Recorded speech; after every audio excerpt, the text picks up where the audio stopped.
সকালে ওঠে আসবে চোটে ওই যে সোনার মদিনাই নবীজি আমার গড়ায়া ইসলাম জাগিয়া আছে সোনার মদিনায়। ওরে নবী হলো সাইয়্যিদুল মুরসালিন, জোরে বলেন সুবহানাল্লাহ। নবী হলো সাইয়্যিদুল মুরসালিন, কোরআনে আছে সুন্নাত বলে যাহা গণ্য হয় নবীজি আমার গড়ায়া ইসলাম হাজির আছেন সারাতন দরদি আমার গড়ায়া ইসলাম জাগিয়া আছে সোনার মদিনায়। নবী কত কষ্ট করিয়া ওই ময়দানে লড়িয়া আরে দন্ত শহীদ কইরা জানো নবীজি আমার গড়ায়া ইসলাম চলে গেলেন সোনার মদিনায়। নবী ৬০,০০০ বাতে নেহে আরে ৩০,০০০ জাহেরে বাবা, ৬০,০০০ বাতে নেহে ৩০,০০০ জাহেরে আরে বাতেনের ভেদে জানে পীর পাইগাম্বর আউলিয়া নবীজি আমার গড়ায়া ইসলাম জাগিয়া আছে সোনার মদিনায় দরদি আমার গড়ায়া ইসলাম হাজির আছেন সারা দুনিয়ায়। নবী উম্মতের মায়ায় এখনো কেঁদে যায়, নবী উম্মতের মায়ায় এখনো কেঁদে যায়, আশিকের কানে শোনা যায় নবীজি আমার গড়ায়া ইসলাম জাগিয়া আছে সোনার মদিনায়। আল্লাহুম্মা সাল্লি আলা সাইয়্যিদিনা মাওলানা মুহাম্মাদ ওয়া আলা আলি সাইয়্যিদিনা ওয়া আলা আলিহি মাওলানা মুহাম্মদ সাল্লাল্লাহু। নানা গো নানা, আমার ঘোড়ায় চড়ার স্বাদ মিটে গেছে, আমি এবার নামবো। নামবি বলে হ্যাঁ। আরেকটু চড় ভাই, তোকে যা মজা লাগছে তার থেকে কোটি গুণে আমাকে মজা লাগছে, একটু থাক না। বাবা গো আবার একটু চললেন। হোসেন বললেন না না আমি এবার নামবো, আর একটু চল। আবার একটু চলার পরে বলছে না না আমি নামবো। আচ্ছা নামবি তো নাম। নেমে গেলেন, হাত পায়ে ধোলা গোলা ঝাড়লেন, নাতিকে নিলেন। একটা কথা বলছে রে হোসেন, কি কথা গো নানা? বলে সত্য করে বলো ভাই, আমার পিঠে থেকে তোকে আমি নামিয়ে দিলাম না, তুই নিজে নামলি। এটা লিয়া ঝগড়া করবেন নাকি গো নানা? এটা কোনো কথা হইল? আপনি নামালেন আমি নামনো, এটা বলছেন কেন? বলে আগে একবার মুখখানে বল, আমি তোকে নামিয়ে দিলাম না, তুই নিজে নামলি।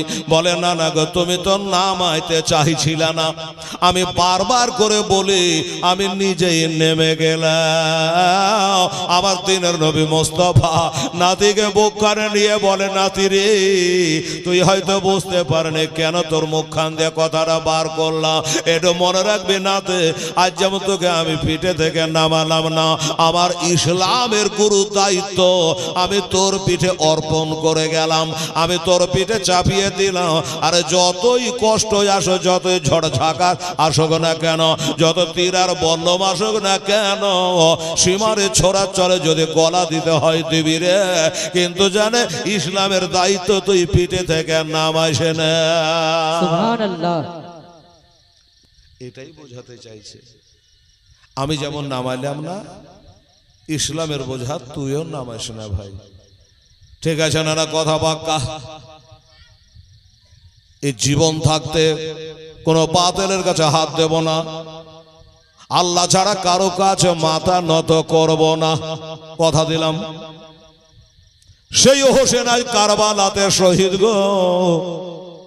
আমার মা বোনেরা, ভাইয়েরা, নানার কোলে যে মানুষ জন্ম হয়েছে হোসাইন, নানার কোলে দিয়েছে, আর নানা কোলে নিয়া নিজের জিহ্বাখানা নাতিকে চুষাচ্ছে। সুবহানাল্লাহ। নানার জিহ্বাখানা চুষছে। বাবা গো, আমার নবী মুস্তাফার জিহ্বার এক ফোঁটা লালা যদি তার জবানে কারো চলে যায় তো বাবার 30 পারা কোরআনের হাফেজ হইয়া যায়। সুবহানাল্লাহ। কত গুরুত্ব তাহলে এই হোসেন। অথচ ইজিদ তার সম্মান বুঝলো না, সীমারেরা সম্মান বুঝতে পারলো না। আমার ভাইয়েরা, বাবার আম্মা জানেরা, এবার আসেন আমার ইমাম হোসেন রাদিয়াল্লাহু তাআলা আনহু মদিনা শরীফ থেকে তিনি বাবা মক্কায় কেন গেলেন, কারণটা কি? এবার কারণটা শুনলেন। আপনাদের মনে আছে কিনা জানি না, ওই যে ইয়েজিদ পাপী, আর এজিদের বাপের নাম হযরতে আমিরে মাবিয়া রাদিয়াল্লাহু তাআলা আনহু, আমি বলেছি। তো এই রাজত্বটা ইমাম হাসান রাদিয়াল্লাহু শর্ত করে দিয়েছিলেন। আমিরে মাবিয়া যখন ইন্তেকাল হয় তো এজিদ জিজ্ঞাসা করেছিল, এই ছোট গেলাকে মারো তো, এদিকে সব শেষ করে দিলে, এই তোরাকে পাইট লাগাইছে নাকি রে? হ্যাঁ, টাকা দিয়ে কিনা লড়া সব পেকিয়ে চলে যাচ্ছিস। এই বাবারা মায়েরা,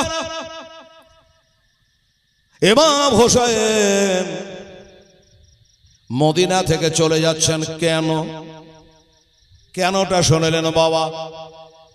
এজিদ তার বাবা হযরতে আমির মাবিয়ার কাছে বসে আছে ইন্তেকালের সময়। বলেছিল, আব্বা গো, আপনি ইন্তেকালের পরে এই রাজ্যের বাদশাহ হবে কেডা? বলেছিল, বেটা তুই বাদশাহ তো হবি, কিন্তু একটা কথা শোন রে, সেটা হলো আমার হোসাইন কি ভালো মন্দ খাবার হলে আগে না খাইয়া জানে খাবি না, একটা ভালো জামা কাপড় হলে আমার হোসেনকে না পরাইয়া জানে পরবি না। কিন্তু এজিদের চাল চলন ভালো লাগে না, স্বভাব চরিত্র ভালো লাগে না, যার কারণে এজিদের বাবা যখন ইন্তেকাল হচ্ছে, একটু ধ্যান দিয়ে শুনবেন তো, ওনার মুরিদেরা ভক্তরা পাশে বসে আছে। বলল, বাবা আমি যখন ইন্তেকাল করব আমার বেটার স্বভাব চরিত্র ভালো লাগে না, তা আমি ইন্তেকাল করে গেলে আমার জন্য তোমরা বাজারের কাফন কিনো না,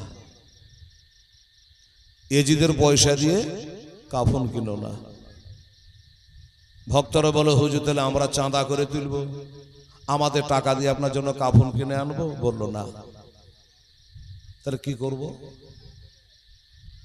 বলে, কাফনের ব্যবস্থা আমি করে রেখেছি। করে রেখেছেন? বললো, হ্যাঁ। কিরকম ব্যবস্থা করেছেন হুজুর?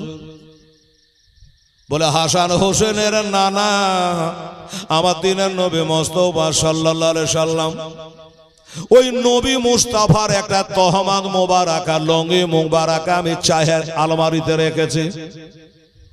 হুজুর, বেটা ছেলেকে 3টা কাফন দেয়, আর মেয়েদেরকে সিনা বাঁধ আর কেশ বাঁধ দিয়ে ছোট বড় 5টা দেয়।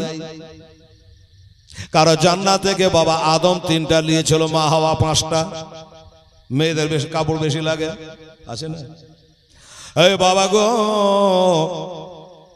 তাই বলছে, হুজুর একটা লুঙ্গি চেহে রেখেছেন নবীর। বলে, হ্যাঁ।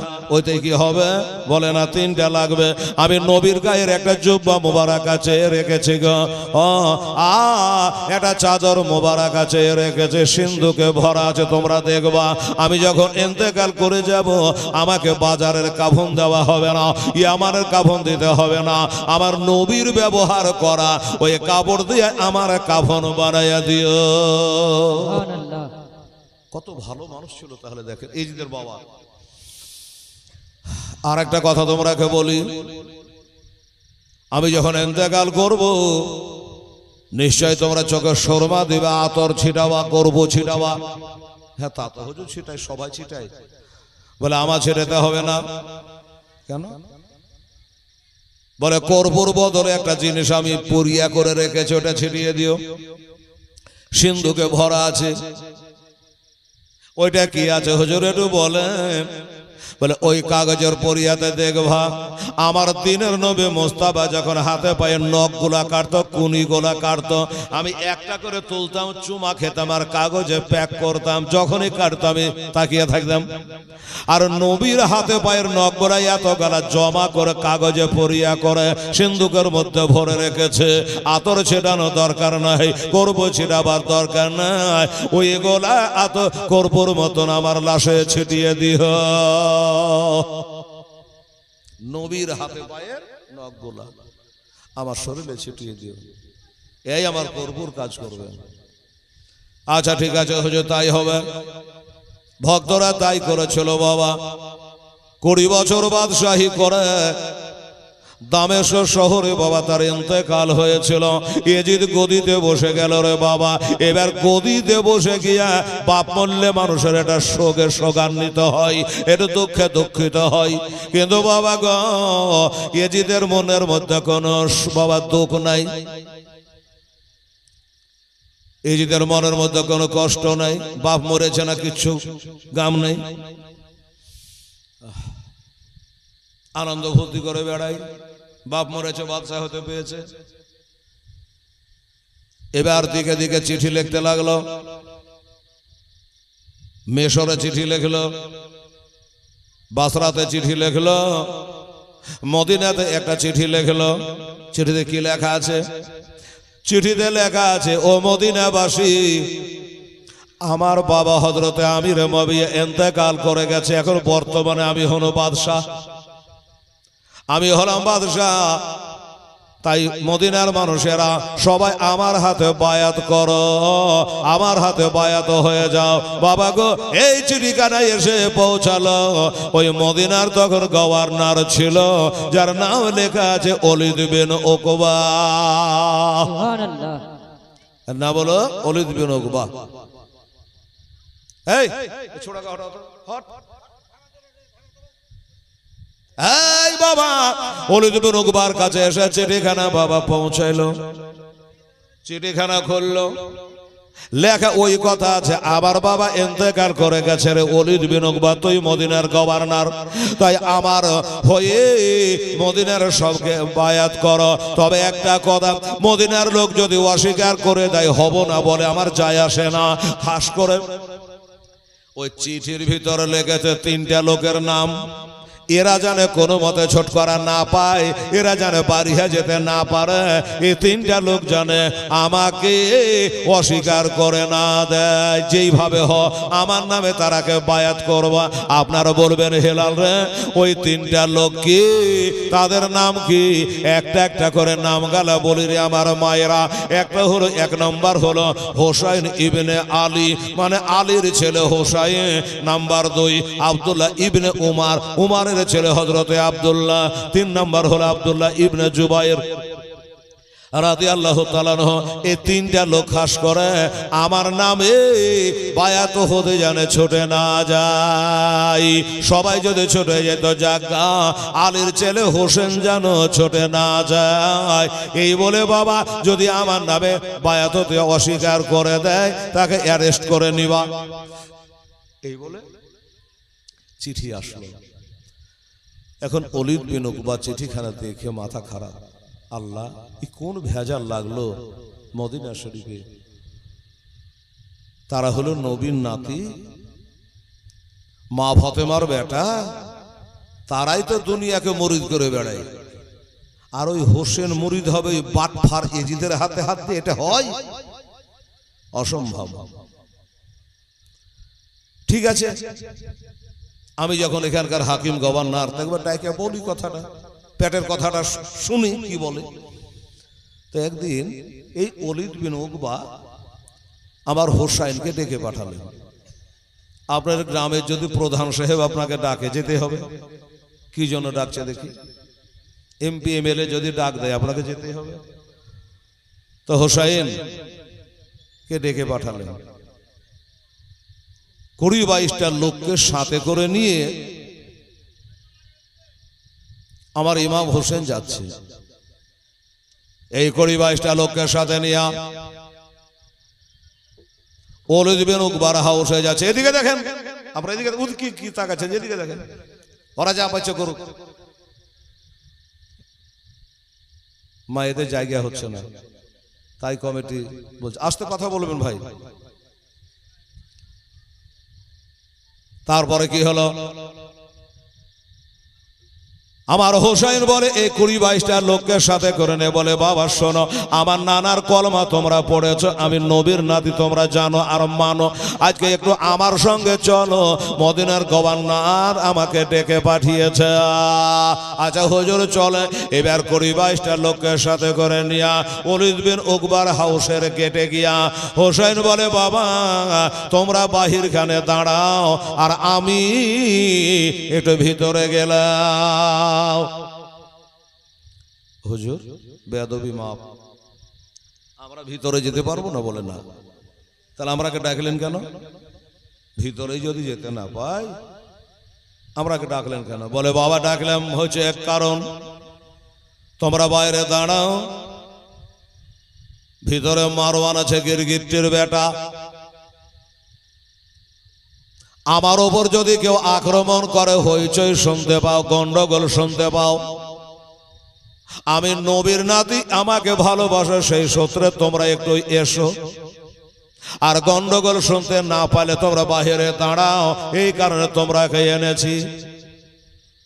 আচ্ছা ঠিক আছে হুজুর আপনি যান, আমরা দেখছি। আমার ভাইয়েরা, বাবার আম্মা জানেরা, হোসাইন ভিতরে গেলেন, ওলিদ বিন উকবাকে বললেন বলুন আমি হোসাইন তো চলে এসে, কেন ডাকা হয়েছে, উদ্দেশ্যটা কি, কি কারণ রেখেছেন বলুন। বলে ওগো ইমাম হোসাইন আপনাকে ডেকেছে একটা কারণে, ওই দামেস্ক শহরে যে বাদশা ছিল ইয়েজিদের বাবা,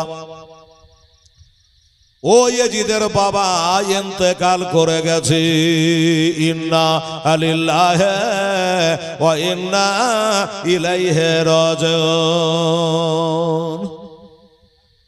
এই বাবু ফ্যানটা এদিকে এদিকে দাও, এই বুড়া লোক লাগে দাও, দাও ঘুরে দাও, আরো ঘোরাও, বাস। বলবে যে বেটি ছেলে লাগে দিচ্ছে, আমরা কে কই দিলে, এবার হাওয়া খান, আর এটা ধ্যান রাখেন। তো বলল যে এজিদের বাবা ইন্তেকাল করে গেছে, বর্তমানে এজিদ গদিতে বসে গেছে, বাদশা হয়ে গেছে। তো একটা চিঠি লিখেছে যে এজিদের হাতে হাত দিয়ে আপনাকে বায়াত হতে হবে, আপনার মতামত কি, তাই আপনাকে ডেকেছে।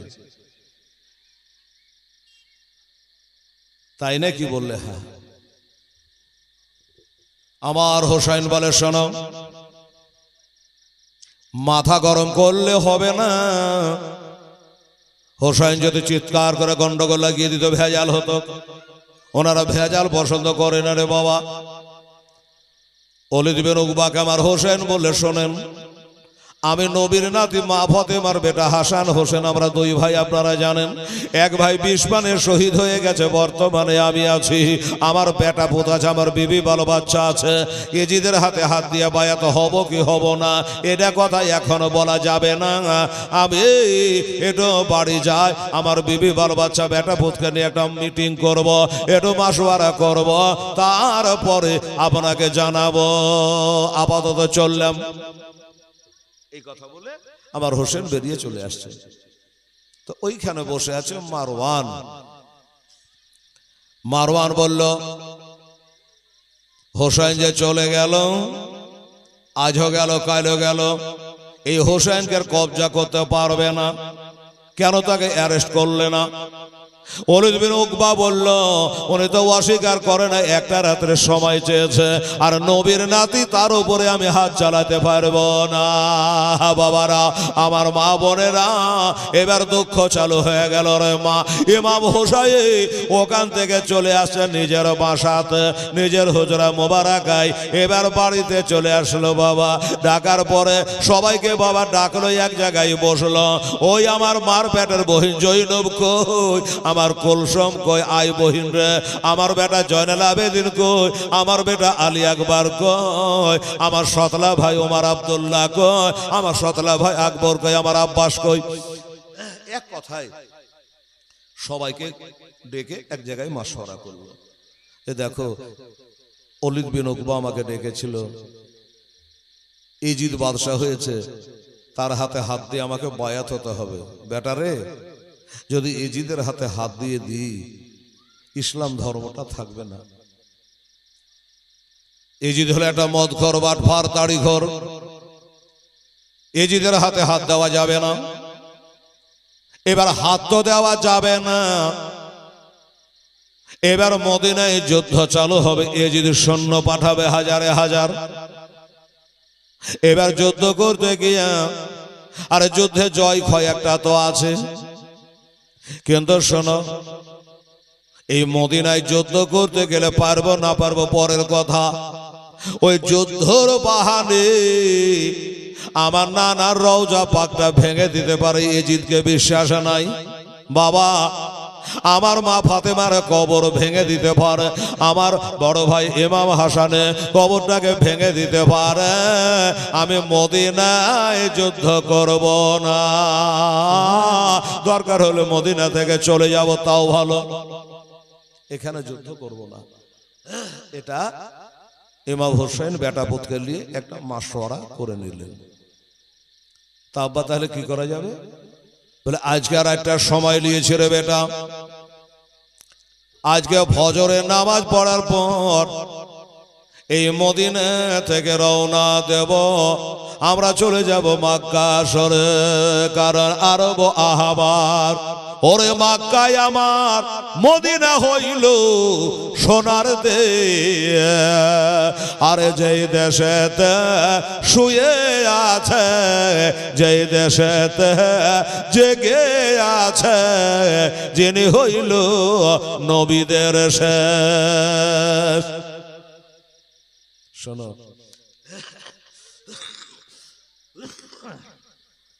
আমরা ফজরের নামাজ পড়ে নিয়ে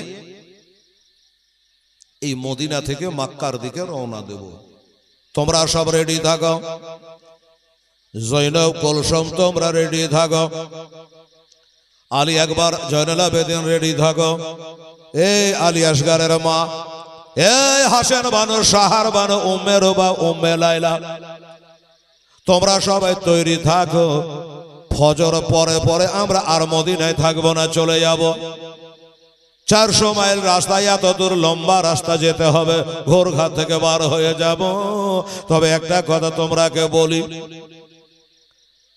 আজকে এশার নামাজের পর আমি হোসেন, আমাকে তোমরা বিছানে পাবে না, আমরাকে ঘরে পাবে না, আমাকে মসজিদে পাবে না। আজকে রাতে যেন আমাকে কেউ খোঁজাখুঁজি করবে না, রাত্রে যেন আমাকে খোঁজাখুঁজি করবে না, কেউ পাবা না। হুজুর, কাল ভোরে চলে যাবেন, আবার রাতে কোথায় যাবেন?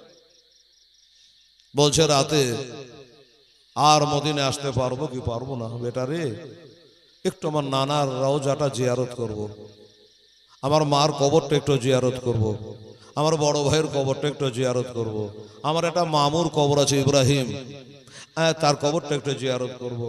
এসব বলা করতে হয়তো আমার রাতটা ফুরিয়ে যাবে, সময়ের ব্যাপার আছে। তো তোরা কেউ জানে আমাকে বিছানে খুঁজবি না বাবা। ঠিক টাইমে এসে আমরা মদিনার মসজিদে ফজরের নামাজটা আদায় করব। এই বাবা, বোঝান কথা সবকে বুঝিয়ে দিলাম, কেউ যেন হয়রান পেরেশান না হয়, কোথায় গেল কি হলো না হলো ভাবে, এ ধারাই বানায় যেন কেহ না করে। সবকে বুঝায় এশার নামাজ পড়ে নিয়ে বাবা আমার হোসের চোখের পানি ফেলি আমার নানার রওজা না যা আমার নবী পাখের রওজায় আতাহারে গিয়ে বাবা কান্দে, বলে নানা গো আমি আপনার সেই নাতি হোসাইন নামাজের অবস্থায় যার খাতির করেছিলেন, জান্নাতের জামা পায়জামা দুনিয়াতে আমরা পেয়েছিলাম গো নানা, আমি সেই হোসেন আপনার রওজা পাকে দাঁড়িয়ে আছি, আমার জীবনের শেষ সালাম খানা লেন গো নানা। ও গো নানা আপনি এসেছিলেন মক্কা থেকে মদিনা, আর আপনার নাতি যাবে সকাল বেলায় মদিনা থেকে মক্কা। তবে নানা শুনেছিলাম বাবার মুখে মায়ের কাছে আপনি এসেছিলেন ওই মক্কা থেকে মদিনায় কাফেরদের অত্যাচারে, আর আপনার নাতি যাচ্ছে ওই মুসলমানের অত্যাচারে। আপনার সাহাবী হযরতে আমির মুআবিয়ার বেটার অত্যাচার ইয়াজিদের অত্যাচারে। তবে নানা গো আপনি আসবার কালে আমার বাবা হযরত আলীকে আপনার বিছানায় শুইয়ে গেছিলেন, আর আমি যাবার কালে আমার 11 বছরের একটা বেটি আছে সুগরা খাতুন তার নাম, ওই বেটিকে মদিনায় ছেড়ে যাব গো নানা, আমার জীবনের শেষ সালাম খানা গ্রহণ করে। তবে নানা গো হয়তো আর দেখা হবে না, আর জীবনে সালাম করতে পারবো না। ইতিহাস বলে বাবা হোসেনের কথা সত্য হয়ে গেল, এরপরে আর জীবনে মার কবর জিয়ারত করতে পায় নাই, ভাইয়ের কবর জিয়ারত করতে পায় না, নানার রওজা বা আর জিয়ারত করতে পায় নাই। আমার ভাইরা আমার মা বোনেরা এমনি করে জিয়ারতটা সেরে নিল বাবা। ওখান থেকে বেরিয়ে সামনে বাবা জান্নাতুল বাকি হাসে কাউকাবের বাগান আমরা চোখে দেখে আসলাম। ওই জান্নাতুল বাকি কবরস্থান বাবা তখন একরকম ছিল, এখন সরকার আলাদা রকম করেছে, পরিষ্কার পরিচ্ছন্ন ঘেরা ঘোরা করেছে। তবে মা ফাতেমার কবরে গম্বুজ ছিল, ওয়াহাবিরা ভেঙে ফেলেছে, বর্তমানে পাবেন না। বাবা গো ওই রকম করে মায়ের কবরখানা একবার জিয়ারত করছে। কাল বলছিলাম মায়ের রওজার জালি ধরে, এই ভোল্টেজ বাড়াও না জি, জোরে গজল বলছি তো লাইটলি ভেজছে কেন, ভোল্টেজ বাড়াও হবে না, না পুঁজি শেষ তাহলে তো আমার গলা খেয়ে নেবে। মায়ে রওজার জালি ধরে মোর হোসাইন আজ কেন্দে বলে, আরে বিদায় দেন গো মা জননে, কারবালায় যাচ্ছে চলে, কারবালায় যাচ্ছে চলে, আজ বিদায় দিতে মা জননীর, বিদায় দিতে মা জননীর বহে যাই চোখের পানি, মা ফাতেমা জননী। ইমাম হোসাইন আরজ করে বিবি জয়নবের তরে, আজ মুসিবতে সাদকা দিলে রহম করে আল্লাহ তারে, রহম করে আল্লাহ তারে। অন মোহাম্মদ করেছে ফরিয়াদ, অন মোহাম্মদ করেছে ফরিয়াদ, ওই কারবালাতে হবে কুরবানি, ওগো মা ফাতেমা জননী। বিবি জয়নব আরজ করে, বিবি জয়নব আরজ করে ইমাম হোসাইনের তরে,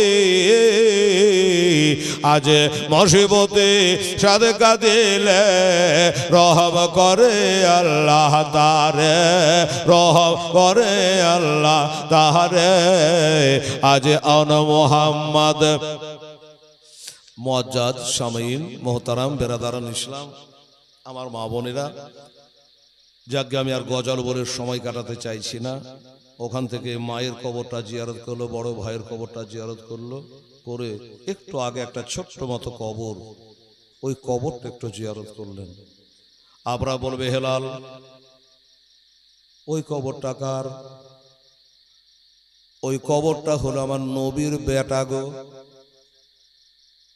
ওই ছেলেটার মায়ের নাম হলো মারিয়া কিবতিয়া, নবীর 4টা বাঁধি ছিল, 11টা বিবি ছিল, আর বাঁদিকে বিবির মতো ব্যবহার জায়েজ ছিল, যার কারণে ওই বাঁদিটার পেট থেকে নবীর একটা বেটা হয়েছিল, নাম ছিল তার ইব্রাহিম।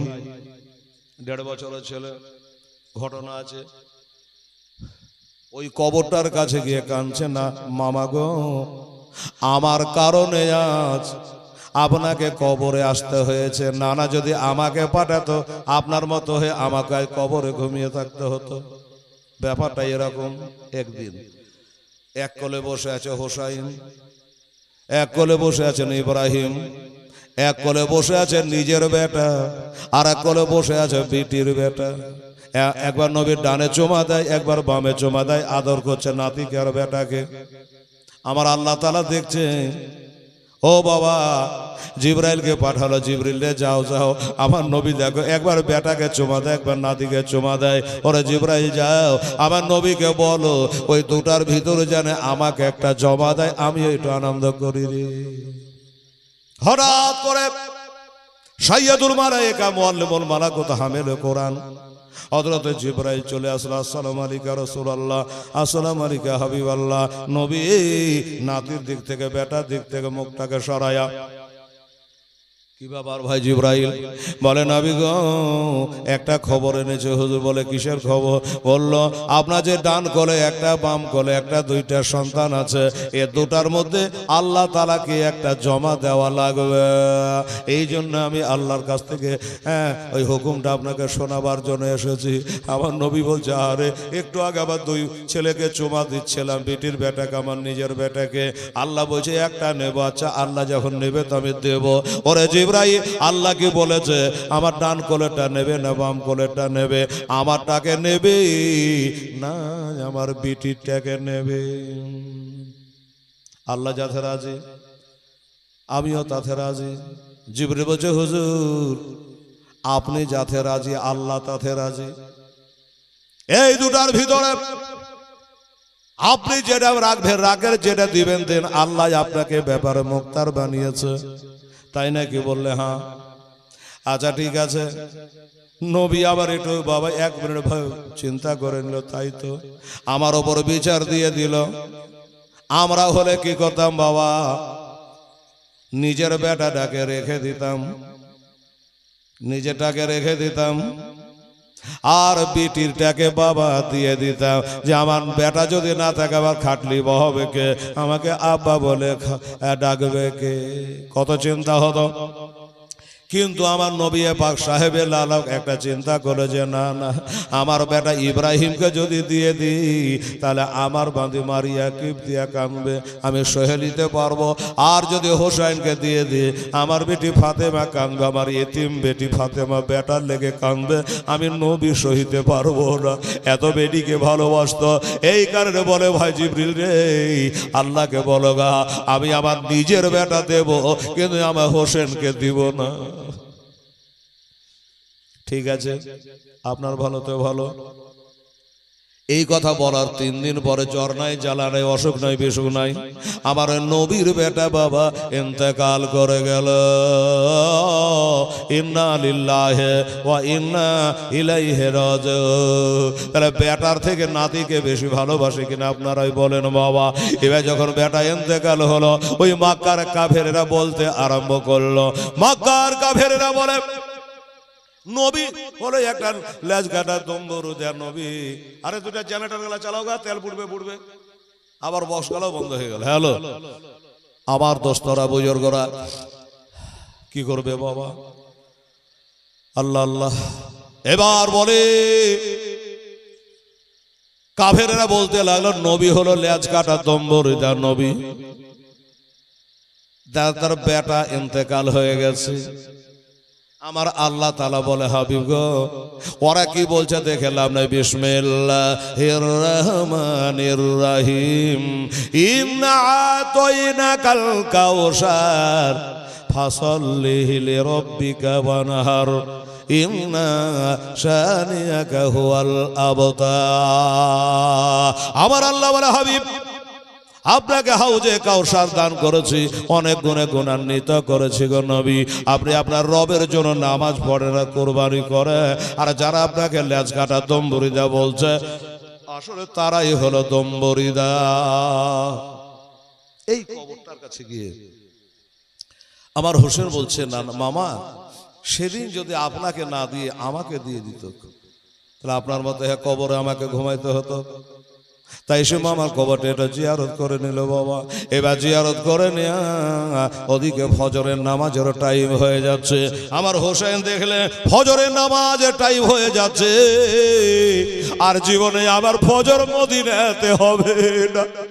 বেটা ভাতিজাকে নিয়ে এ মদিনায় জামাত হবে না, তাড়াতাড়ি করে চলে আসলো। আজান হলো মসজিদে, কইরে আমার বেটা জয়নাল আবেদিন, ওরে আলী আকবার, ভাতিজা আবুল কাসেম কই, তোমরা সবাই মিলে চলো ওই মদিনার মসজিদে গিয়া আমরা ফজরের নামাজটুকু জামাতে আদায় করে। এই কথা বলে বাবা মসজিদে গিয়া ফজরের 2 রাকাত নবীর সুন্নাত আদায় হলো, তারপরে 2 রাকাত ফরজ নামাজ আদায় করলো। ইমামতি আমার হোসেন করলো, কারণ হলো যেখান করে নবীর নাতি হোসেন থাকবে ওখানে কোনো ইমামের ইমামতি চলবে না। হোসাইন ইমামতি করে নামাজ পড়লো বেটা ভাতিজারাকে নিয়া। এবার নামাজ পড়ে চোখের পানি ফেলাইয়া আল্লাহ তাআলার কাছে দোয়া রাখছেন, রে বাবা কথা গো, এই মদিনায় আর জীবনে কোনোদিন হয়তো আমাদের জামাত হবে না গো আল্লাহ রব্বুল আলামিন। আমার নানা রওজা পাকের ওসিলা করে বলি, আল্লাহ আমি হোসেন, আমার দোয়াখানা মাওলা তুমি কবুল করে দাও। আমার মায়ের কবর আর জিয়ারত করে পারবো না গো আল্লাহ, আমার দোয়াখানা তুমি কবুল করে নাও আল্লাহ। ওই জালেমের জুলুম থেকে আল্লাহ তুমি আমার নানা রওজাকে বাঁচায় নিও, আমার মায়ের কবরটাকে রক্ষা করো।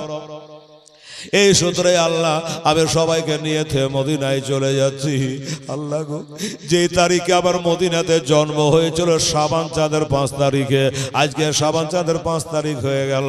এই তারিখে আমি মার পেটে থেকে মদিনায় জন্ম হয়েছিলাম, আর এই মদিনা ছেড়ে আজকে আমি চলে যাব গো। দোয়া খায়ের করে বাড়ি আসলে সবাইকে নিয়ে 72 জনকে বাবার সাথে নিয়ে আমার ইমাম হোসেন চোখের পানি ফেলে ফুবরে ফুবরে কাঞ্জা চলে যাচ্ছে রে বাবা। আমার মা বোনেরা গো, নিজের ভিটা ছেড়ে গেলে কত দুঃখ হই, কত কষ্ট হয় রে মা। এবার সবাই মিলে বেরিয়ে চলে যাচ্ছে, কম বেশি 72 জনের সঙ্গে নিয়ে ঘরবার আত্মীয় স্বজন সবাইকে নিয়ে বেরিয়ে যখন চলে যাচ্ছে বাবা, আমার মা বোনেরা গো, আমার হোসাইনের একটা বেটি আছে বাবা, 11 বছর বয়স, যার নাম হলো সগরা খাতুন। ওই সগরা খাতুন চেয়ে চেয়ে দেখছে ব্যাপারটাকে।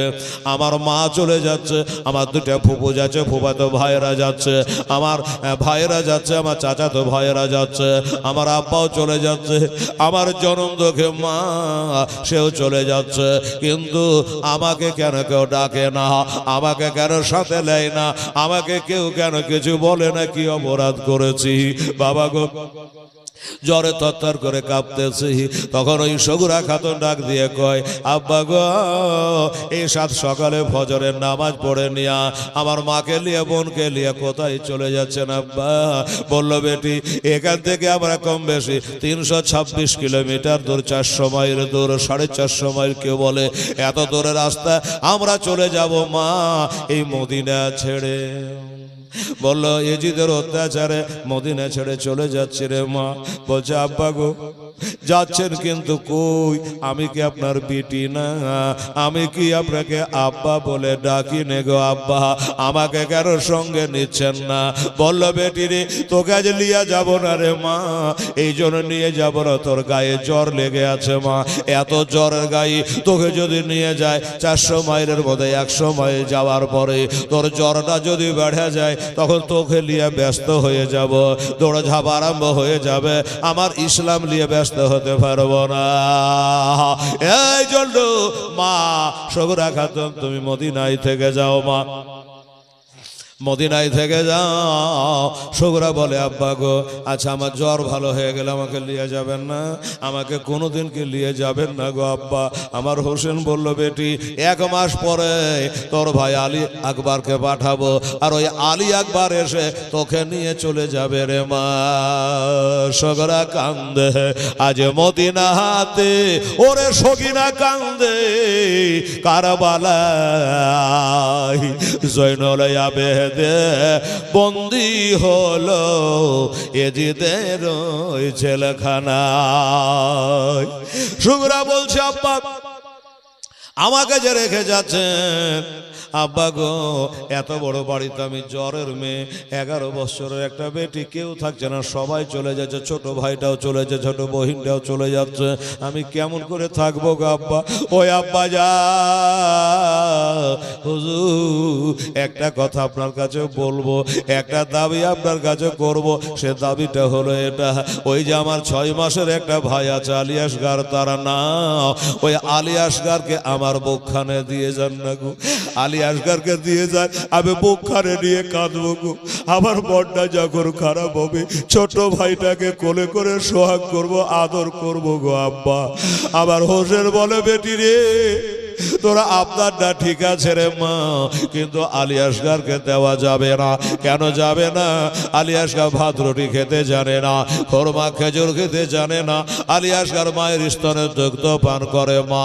এই ছোট ছেলে নিলে তোর বিপদ হয়ে যাবে রে মা। তবে বেটি রে তুই যখন তোর ছোট ভাইয়ের আবদার করলি, তোকে একটা কথা বলছে শোন মা। কি কথা গো আব্বা? বলল এই দে মদিনা, এই জান্নাতুল বাকিতে আমার একটা ছোট ভাই কবরে শুয়ে আছে, এর নাম হলো মহসিন। আমরা হলাম 3 ভাই, বড় ভাই ইমাম হাসান, তারপরে হলাম আমি। আমার একটা ছোট ভাই ছিল, তার নাম মহসিন। বাচ্চাকালে ইন্তেকাল করে ওই জান্নাতুল বাকিতে শুয়ে আছে। সেগুনারে তোর ভাইটার কথা যখন মনে পড়বে রে, আমার ভাইয়ের কবরের কাছে গিয়ে একটু কাঁদিস রে। কিন্তু তোকে ওই ছোট ভাই আলী আসগরকে দিয়ে যাওয়া হবে না। আমার সখীরা চোখের পানি ফেলাই আর বলে আব্বা গো, যখন ওই ছোট ছেলে দুধ খাওয়া বাচ্চা রেখে যাবেন না, ঠিক আছে নিয়ে যা, তবে আব্বা আমার ছোট বোন সাকিনাকে রেখে যা। আমাদের মনটা উতালা হলে আমরা 2 বহিন মিলে আমার নবীর রওজা পাকের জালি ধরে কাঁদবো। আমার ছোট বোনটাকে রেখে যা, সকিনাকে রেখে যা। আবার হোসেন বলছে বেটি রে তোর ছোট বোন আমাদের, তার মায়ের হাত ধরে বেরিয়ে গেছে, ঘুরঘুর করে রাস্তায় হাঁটতে লেগেছে, তোর ছোট বোনটাকে রেখে যাওয়া হবে না রে মা। তবে একটা কথা বলিস, তোর ছোট বোনটাকে আমি নিয়ে গেলাম, আমার মারা হলো 3 বহিন ছিল রে বেটি, তুই জানিস কিনা শুনেলে? আমার মা আমার ফাতেমার পেটে থেকে আমরা 3টা ভাই হয়েছিলাম, 3টা বোন হয়েছিল রে বেটি। আমার একটা ছোট বোন ছিল, যার নাম ছিল হযরত রকিয়া। ওই দায় আমার ছোট বোন জান্নাতুল বাকিতে শুয়ে আছে রে মা। তোর ছোট বোন সকিনার কথা যখন মনে পড়বে রে, আমার ছোট বহিনের কবর কানা দেখে তুই সাবর দিস রে। সুগরা বলল ঠিক আছে আব্বা, কথার জবাব কথা দিয়ে দিচ্ছেন, আপনার সঙ্গে তর্ক করতে রাজি নাই। আব্বা গো আমাকে কার কাছে রেখে যাচ্ছেন? এত বড় বাড়িতে আব্বা আমি কেমন করে থাকবো? বলছে বেটি যার কেউ নাই তার আল্লাহ ছেড়ে মা, আল্লাহর হাতে সবে দিয়ে গেলাম মা। আল্লাহর দেওয়া ভরায় না, আর মানুষের দেওয়া কোলায় না রে। এই বেটে শোক রাখা তো থাকো মা, এবার বেরিয়ে যাবে বাবা, একটু দূরে যাওয়া। আবার ডাক দিল আব্বা গো, আচ্ছা ঠিক আছে সবাইকে নিয়ে চলে যান, আমার আপত্তি নাই, তবে আব্বা আমার তনম দুঃখী মাকে রেখে যা, আমার মাকে রেখে যান আব্বা গো। আবার যখন জ্বর বেড়ে যাবে আমার মাথায় একটু গরম ঠান্ডা পানি কিনা ঢালবে গো আব্বা। আবার অসুখ বেড়ে গেলে আমাকে দাওয়া খাওয়াবে কে, ওষুধ খাইয়ে দেবে কে গো আব্বা। তাই বলছিলাম আমার মা জননীকে রেখে যা, আবার দেখভাল করবে, আমার মাকে রেখে যা। আমার হোসেন বলল ওরে বেটি মা, আবার তুই মার কথা মনে করলি, আমি জানি রে মা হারা কত ব্যথা। আমি হোসেন ভালো করে জানি রে, আমি বহুদিন আগে মা হারা হয়েছি রে। তবে বেটি একটা কথা শোন, তোর মাকে আমি নিয়ে যাচ্ছি মা, তোর মাকে তুই মা বলে ডাকি, আর কেউ মা বলে ডাকে না। আর ওই দা জান্নাতুল বাকি হর্ষে কাবের বাগানে একটা মা শুয়ে আছে রে। হিন্দু মুসলমান জৈন খ্রিস্টান ইরানি তোরানি মাক্কি মাদারি দোস্তার দুশ্মন ছোট আর বড় ছেলে আর মেয়ে সবাই যাকে মা ফাতেমা বলে ডাকে। আমার মা ফাতেমা আগে সবাই মা বলে ডাকে মা। ওই মা ফাতেমা মার কবরখানা তোকে দিয়ে গেলাম, তোর মার কথা যখন স্মরণ হবে আবার মায়ের কবরখানা এটা দেখে লিস রে। আর তো কিছু বলার নেই। আচ্ছা ঠিক আছে যান। জ্বরের গায়ে খাটের উপরে শুয়ে গেলেন। 1 মাস পরে আব্বা আমার ভাই আলী আকবরকে পাঠায় না, আমাকে নিয়ে যাবে গো আব্বা, দেরি করিয়েন না, দেরি করিয়েন না গো আব্বা। আমার মা বোনেরা ভাইরা এবার একটু আপনারাকে বুঝিয়ে বলি, আপনারা মনে মনে বলবেন বাস্তবিক এই অসুস্থ মেয়েটাকে কার কাছে রেখে গেল। দেখেন কেতাবে লিখেছে আমার নবীর একটা বিবি ছিল, নাম তার উম্মে সালমা। ওই উম্মে সালমাকে আমার হোসেনের শহীদ গাহার মাটি দেওয়া হয়েছিল, আপনারাকে বলেছি। ওই সময়তে নবীর একটাই বিবি উম্মে সালমা ছাড়া কেউ বেঁচে ছিল না। তাই হোসেন বেরিয়ে চলে যাওয়ার সময়তে বলে নানি গো, ও নানি আমরা তো চলে যাচ্ছি দিনের খাতিরে, আমার জ্বরের বেটিটাকে থুয়ে গেলাম, একটু দেখো গো নানি। আমার উম্মে সালমা রাদিয়াল্লাহু তাআলা বলে আচ্ছা নাতি রে তুমি যাও, আমি দেখভাল করব। এই কথা বলে বাড়ি হানে বার হচ্ছে। আবার দেখছেন আব্দুল্লাহর সঙ্গে দেখা। আপনি বলে হঠাৎ করে আব্দুল্লাহ বলে হেলাল, আব্দুল্লাহটাকে ইনি হলো জাফরের ছেলে, মানে আমার হোসেনের বাপেরা ছিল 3 ভাই, হযরতে আলী, হযরতে জাফর, হযরতে উকাইল। হোসেনের বাপটা ছাড়া 3 ভাই ছিল। তো এই আব্দুল্লাহ জাফরের ছেলে আব্দুল্লাহ হোসেন আপন চাচাতো ভাই, শুধু চাচাতো ভাই না ভগ্নিপতিও বটে। আমার হোসেন এবং জৈনবের সঙ্গে ওই আব্দুল্লাহর বিয়ে হয়েছিল, 2টা বেটা হয়েছে। ওই বেটা 2টার নাম হলো, একটা নাম হলো আউন, একটা নাম হলো মোহাম্মদ। ওরাও যাচ্ছে কারবালা এবং কারবালায় তারা শহীদ হবে। ও বাবা ওনাকে যাবার কালে বলো ভাই আব্দুল্লাহ রে তুই আমার চাচা তো ভাই হচ্ছে, ভগ্নিপতি হচ্ছে, আমার বেটি অসুস্থ, আমি তাকে রেখে গেলাম, একটু তুই দেখভাল করিস রে ভাই। আমার বেটি মানে তোর বেটি। এইভাবে বুঝাইয়া বাঝাইয়া চলে যাচ্ছে বাবা, কাবেলা চলে যাচ্ছে। সুগরা খাতুন মনে করলো আল্লাহ রাগে মানুষকে ধ্বংস করে, রাগ করতে নাই। রাগকে যারা পান করতে পারে তারাই হলো অরিজিনাল মানুষ। বললো আমি রাগ করে শুয়ে থাকবো না, কে জানি আমার বাপ আর আসবে কি আসবে না, মা মারা যাবে না, বাপ মারা যাবে না, ভাই মারা যাবে। এর দরজার কাছে দাঁড়িয়ে জীবনের মতো একটু শেষ দেখাটা দেখেলি। আমার গায়ে যত যেই অসুখ হয়েছে হয়তো পারে আমিও মারা যেতে পারি, আর হয়তো দেখা হবে কিনা। বাবারা আমার মা বোনেরা ওই জ্বরের বেটে সোগরা দরজার কাছে বাবা একবারে খটি হয়ে দাঁড়িয়ে গেল। আর কাফেলা চলে যাচ্ছে। সোগরা খাতুন তাকিয়ে তাকিয়ে চোখ ফেড়ে ফেড়ে দেখছে 72 জন মানুষ চলে যাচ্ছে রাস্তা দিয়া।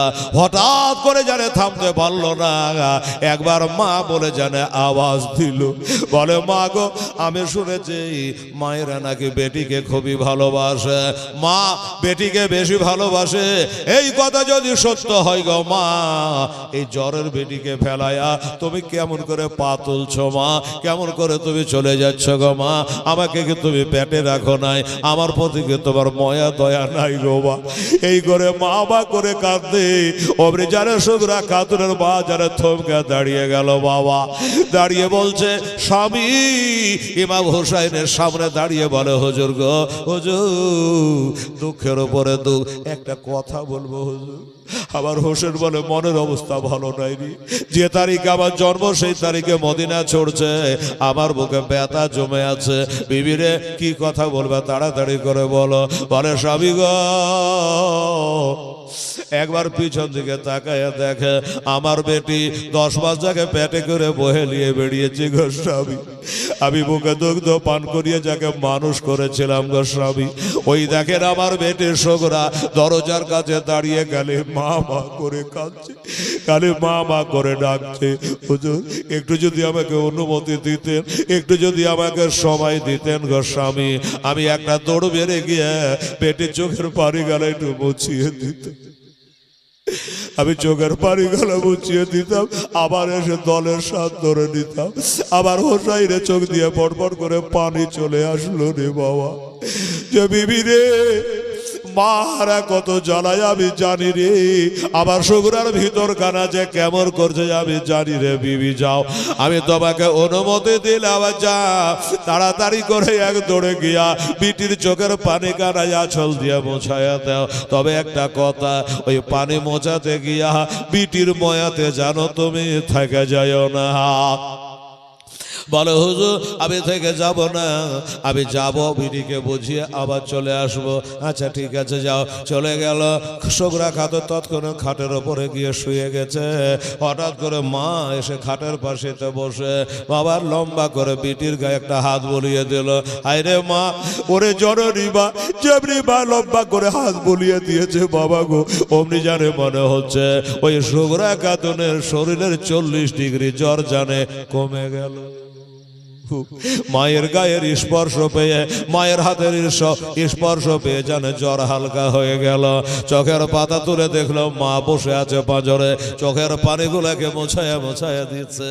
বলে মা গো, ওরে আমার মা, তুমি চলে এসেছো, আবার ডাকে সাড়া দিয়েছো মা, তুমি কি আর যাবে না? বলো কথা বলো না মা, তোমার কান্না শুনে তোমার ডাকে সাড়া দিয়েছে মা, তোমার আব্বার কাছে একটু সময় চেয়ে নিয়েছি, আমি আবার যাব, ওই কাফেলার সঙ্গ ধরব। আচ্ছা বাহ, এবার বেটি বলছেন মা গো, লিভিয়ে যাওয়া আগুন তুমি আবার উস্কে দিলে মা, তোমরা চলে যাচ্ছিলা, আমি কাঁদতে কাঁদতে কাঁদতে কাঁদতে খাটের উপরে শুয়ে গেলাম। ধিমি ধিমি হলো, আস্তে আস্তে কাঁদছিলাম। আগুন লিভিয়ে গেলে যেমন আবার উস্কে যায়, তুমি আসলা, আসার পরে আবার তুমি চলে যাবা, আমার জানে ওই লিভিয়ে যাওয়া আগুনের মতো উস্কে যাওয়ার মতো হলো। মা গো তুমি থেকে যাও। বলে মা, ও কথা বলিস না রে, গুনার কথা বলিস না রে মা, তোর আব্বা যদি বেজার হয়ে যায় আমার আলী বেজার হবে রে, আর আলী যদি বেজার হয় আমার নবী বেজার হবে রে, আর নবী বেজার হলে আল্লাহ বেজার হবে রে। এই জন্য বলি মা, থাকার কথা বলিস না, তোর বাবা তো কথা দিয়েছে রে মা, আল্লাহ করে তোর জ্বরটা কমে যা, 1 মাস পরে তোর ভাই আলী একবার আসবে আর তোকে ওইখান থেকে নিয়ে চলে যাবে মা, তুই থেকে যা। ওই যে তোর বড় আম্মা উম্মে সালমা থাকলো, আব্দুল্লাহ থাকলো, এই করে বেটিকে বোঝায়া বোঝায়া এবার রেখে দিয়া বেটিকে মাউড় করে দিয়া এবার মা দৌড়ে এসে কাফেলার সাথ ধরলো, কাফেলার সাথ ধরলো, সাথ ধরে এবার চলে যাচ্ছেন কোথায়? এই মদিনা থেকে মক্কা। এবার মক্কা শরীফে গেল। কোন চাঁদে গেল বাবা? শাবান চাঁদে, হালুয়া রুটির চাঁদে। শাবান, রমজান, শওয়াল, জিলকাদ, জিলহজ, তারপরে হচ্ছে মহরম, 6 মাস। এই বাকি সময়টা আমার হোসেন মদিনায় কাটাচ্ছে বাবা। ওখানে যাওয়ার পরে বেটার আগে বলো, বেটা ও বেটা ভাতিজা শোনো, ওই দেখো একটা কবরস্থান, ওইখানে চলো, ওই মদিনাতে রেখে এসেছি আমার নানাকে, আর ওইখান করে শুয়ে আছে আমার নানি খাদিজাতুল কুবরা। চলো যাই, নানার কবরখানা তো জিয়ারত করে এসেছে, এবার একটু আমার নানির কবরখানা জিয়ারত করে আসে। জীবনের অন্তিমে কালে এজরাইলে আসে, যেদের সাধের জীব যাবে রে লইয়া, যেদের সোনার জীব যাবে রে লইয়া। যারে তুমি এত যত্নে রাখিলে ঘরেতে, যাহার লাগে দুঃখ কষ্ট কত না সহিলে, আজ তোমার ফাঁকি দিয়া, আজ তোমার ফাঁকি দিয়া পাখি গেল রে উড়িয়া। যেদের সোনার জীব যাবে রে লইয়া, যেদের সাধের জীব অনে যাবে রে লইয়া। তখন মাটির কবর মাটির ঘর হবে, মাটির বিছানা খানে, চতর পাশে মাটি তোমার ওই বাঁশের ছাউনি।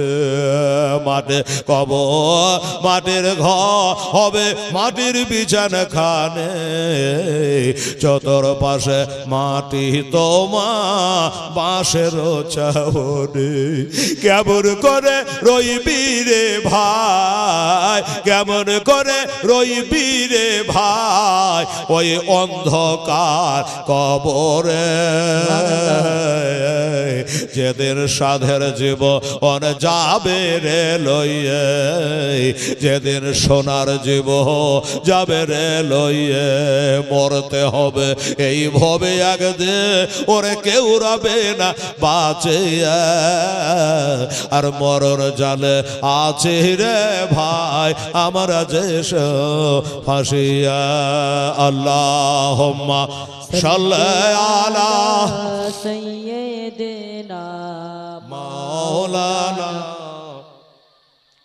ওয়ালা আলি সাইয়্যিদিনা মাওলানা মুহাম্মদ সাল্লাল্লাহু আলাইহি ওয়াসাল্লাম। এই বাবা, এবার মক্কা মদিনা থেকে মক্কা গিয়া ওই জান্নাতুল মুআল্লা, ওই জান্নাতুল মুআল্লা কবরস্থান কেতাবে লেখেছে, ওইটা কবরস্থানের নাম জান্নাতুল মুআল্লা কেন বলে? তো বলছে কবরস্থানটা একটু উঁচু জায়গাতে আছে, এই জন্য ওটার নাম হলো জান্নাতুল মুআল্লা।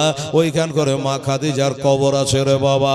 আমার হোসেন বলল নানার কবরখানা জিয়ারত করেছি, আমরা যখন মক্কায় চলে এসেছি, চলো এটা নানির কবরখানা জিয়ারত করি। নানির কবর জিয়ারত করে এবার থাকতে লাগলেন মক্কাতে। সকালবেলাতে উঠে গোটা মদিনাবাসী দেখছে ইমাম হোসেন কই, বাড়িও ফাঁকা, কেউ নাই। এই খোঁজাখুঁজি পরক্ষণে জানতে পারলো মদিনাবাসী যে তারা নেই, মক্কা শরীফ চলে গেছে। এই খবরটা বাবা শুধু মদিনায় নয়, সারা দুনিয়ায় ছড়িয়ে গেছে। কুফা শহর, এই কুফা শহরে এলান হয়ে গেছে যে ইমাম হোসাইন নাকি মদিনা শরীফ থেকে বর্তমানে তিনি মক্কা শহরে চলে এসেছেন। তখন ওই কুফা শহরের লোক মিটিং করলো, করে বলে এক কাম কর, হোসেনকে আমাদের দেশে ডেকে লে। বলে হ্যাঁ ডাকেন। আসবেন কিনা উনি জানেন, কিন্তু শোন একবার কিন্তু গাদ্দারি করেছি। হোসেনের বাবাকে আমাদের দেশের লোক ভজালি মেরে খতম করেছিল, শহীদ করেছিল, নাম ছিল আব্দুর রহমান ইবনে মুলজিম। দেখ হোসেনকে ডাকবো ঠিকই, ডাকে জানের ঝুঁকি নিতে পারবি তো? কারা কারা পারবি সহি কর। এই বলে সহি স্বাক্ষর করে চিঠি পাঠালো। চিঠি পাঠিয়ে দিল বাবা। যখন চিঠি পাঠিয়ে দিল যে হুজুর আপনি আর মক্কায় থাকিয়েন না, চলে আসেন আমাদের কুফা শহরে, আমরা আপনার পিছনে ইক্তেদা করে নামাজ পড়ব। কিন্তু বর্তমানে কুফা শহরে যে গভর্নর আছে ওটা এজিদের তরফ থেকে আছে, ভালো করে বুঝবেন, এজিদের তরফ থেকে আছে। আমরা এজিদকে মানি না। আপনি চলে আসেন, আমরা আপনার হাতে হাত দিয়ে আমরা বায়াত হব। এজিদের গভর্নরকে আমরা মানি না, আপনার পিছনে আমরা ইক্তেদা করে নামাজ পড়বো। এই বলে চিঠি লিখলো। চিঠি আসলো, আমার হোসেন দেখলেন, না তোরা বিশ্বাস নেই, তোরা আমার বাপকে নামাজের অবস্থায় মেরেছিলি, আমাকেও মারবি না, তোর কোনো গ্যারেন্টি আছে? যাব না। এই করতে করতে বাবা বারবার চিঠি আসে, বারবার চিঠি আসে। চিঠিগুলা কিন্তু আমার হোসেন ছিঁড়ে ফেলেনি, পুড়িয়েও দেয়নি, একটা ব্যাগের মধ্যে ভরে রেখেছেন। কতখানা চিঠি লিখেছে? বলছে 150 আনা চিঠি দিয়ে কোভাইটাকে ধোকা দিয়ে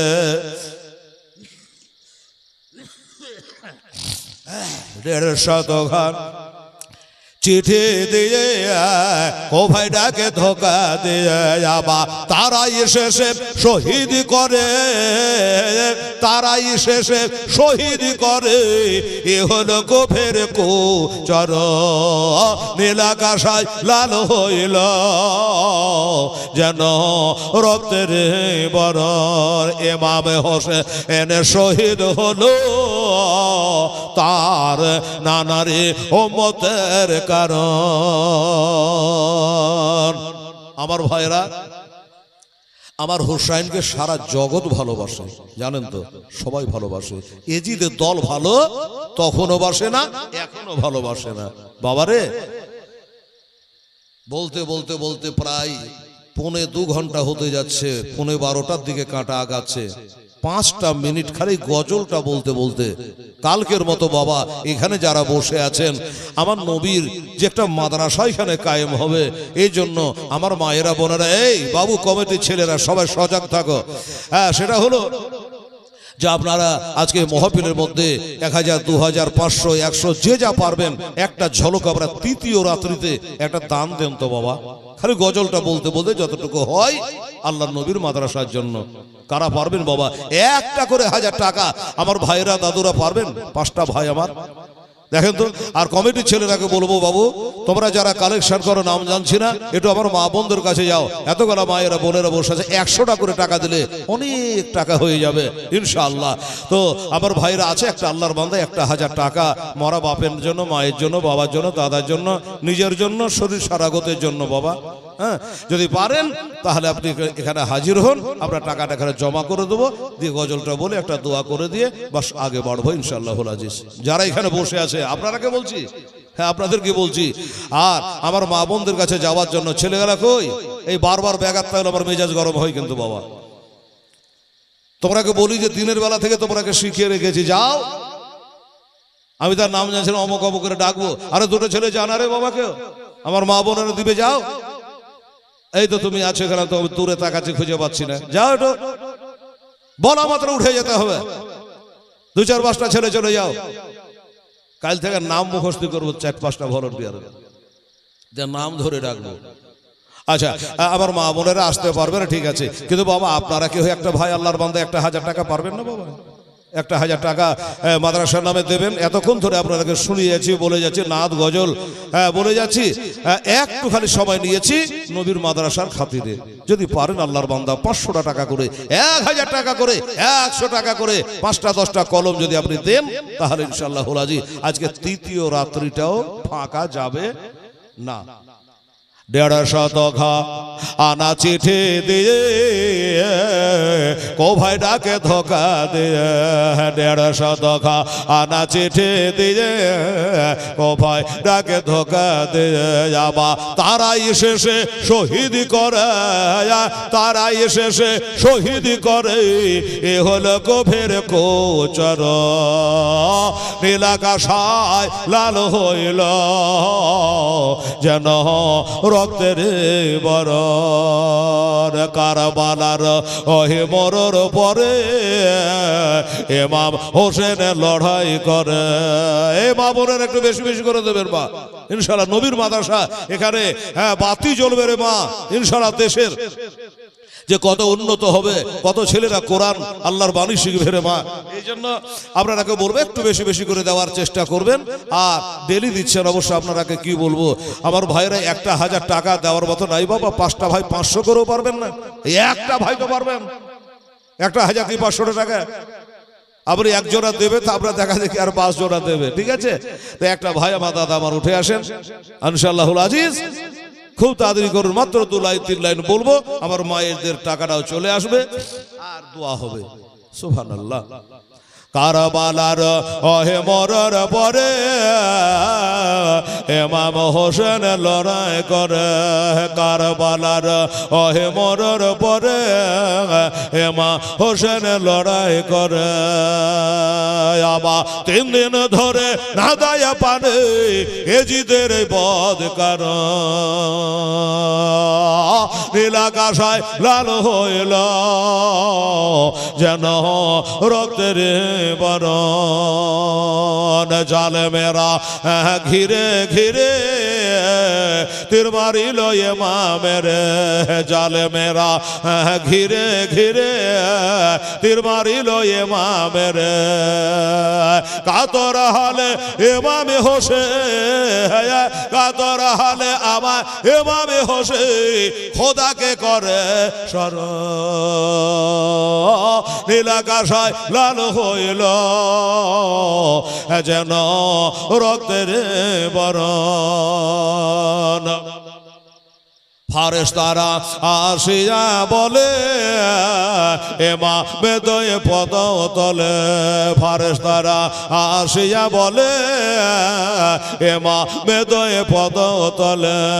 একটু হোক পেলে মোরা হায়াম, একটু হোক পেলে মোরা ধনিব তুলার মতো। নীলাকাশায় লাল হইল যেন রক্তের বরণ। ইমাম হোসেন শহীদ হলো তার নানারে উম্মতের কারণ। কারবালার ওহে মরুর বালিয়ে রক্ত বহে হলো লালি, কারবালার ওই মরুর বালিয়ে রক্ত বহে হলো লালে। কে শোনাবে হেলাল তার কাবালে অন্তর ফেটে হয় চুর। নীলাকাশায় লাল হইল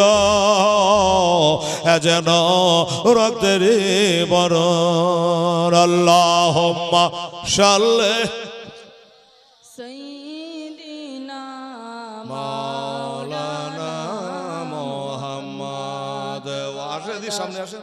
আলে সাইয়্যিদিনা ওয়া আলা আলে সাইয়্যিদিনা মাওলানা মুহাম্মদ সাল্লাল্লাহু। যাকে আমার বাবুজি দেখেন নিজের জায়গায় আসন ছেড়ে উঠে এসে পকেট থেকে বার করে 500 টাকা দান করেছে বাবা। নারে তাকবীর, নারায়ে রিসালাত। জনাব মোহাম্মদ নজরুল ইসলাম সাহেব জিন্দাবাদ জিন্দাবাদ।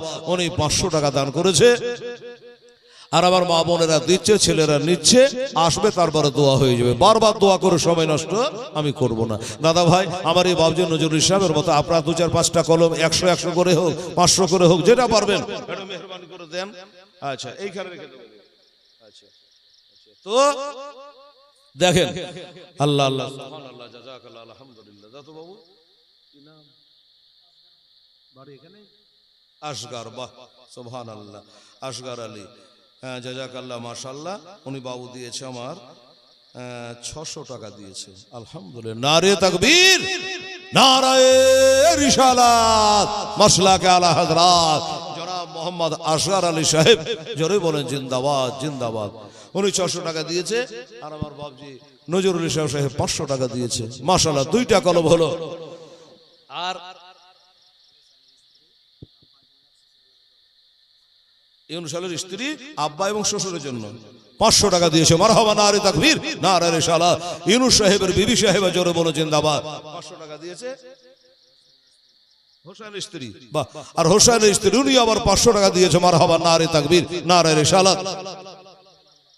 আচ্ছা, মেয়েরা বিনা নামে 100 আরো 500 টাকা দিয়েছে। মারহাবা, নারে তাকবীর, নারে রিসালাত। আমার মা বোনেরা জিন্দাবাদ।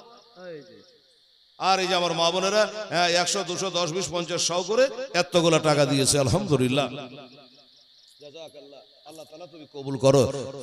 সবারই দেওয়া হয়ে গেল রে বাবা, এই সবারই দেওয়া হয়ে গেল মা বোনদের। বাদ নাই আর কেউ? আর একবারে দেখো, সুবহানাল্লাহ। দেখো, যদি যাই আমার মা বোনেরা একবারে কি আর হয়? 3 ছাগা মারতে হয়। সুবহানাল্লাহ। আর বাবা আমার ভাইদের মধ্যে আসগার আলী আর নজরুল ইসলাম 500 করে, আমার মায়েরাও 500 করে কয়েকজনা দিয়েছে। সুবহানাল্লাহ। আর তুই একটা কলম দে বাবা, একটু মেহরবানি করে। আমার মা খাদিজার কবরে দোহাই দিয়ে আপনার কাছে, আল্লাহর কাছে দোয়া রাখবো। আমার হোসেন চোখের পানি ফেলাতে ফেলাতে মদিনা ছেড়ে চলে গেছে বাবা। আপনি জানেন, হায় হায় হায়, যে মদিনা ছাড়বার জায়গা নয় রে বাবা, যে মদিনা শরীফে একটা নেকির কাজ করলে আহা 50,000 নেকি হয়ে যায়। চিন্তা করেন, এই জায়গা কেউ ছেড়ে?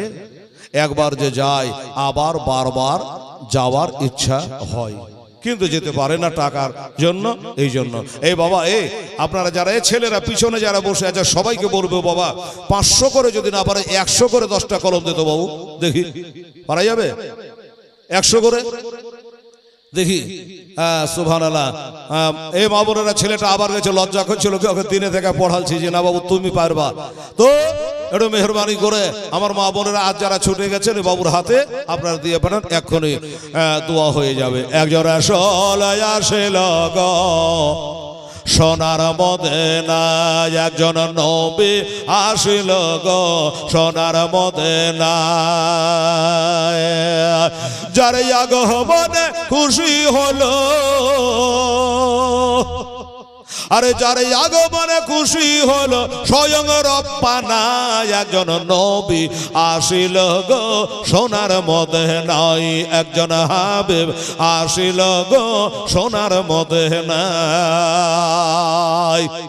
বাবা, এই নতুন মাদ্রাসায় একটা কোরআনের হাদিয়া ও 100 টাকা পারবেন না? এই ছেলেরা বাপজিরা, আমার আব্বা জানেরা, বন্ধুরা, 100 টাকা নাই রে বাবা কারো কাছে। একটা কোরআন শরীফ দান কোন মাদ্রাসায়, নতুন মাদ্রাসায় মনে করে 100 করে টাকা 10টা ভাইকে বলেছি, আরে দয়া করে আসেন আর দেন। জাযাকাল্লাহ, মাশাআল্লাহ। আর যদি একবারেই কাছে না থাকে কোনো খাতে কারণ নাই, আরো 3-4টা দিন হাতে 4 দিন সময় আছে, ঠিক আছে, তখন আপনারা দেবেন। আহা হা।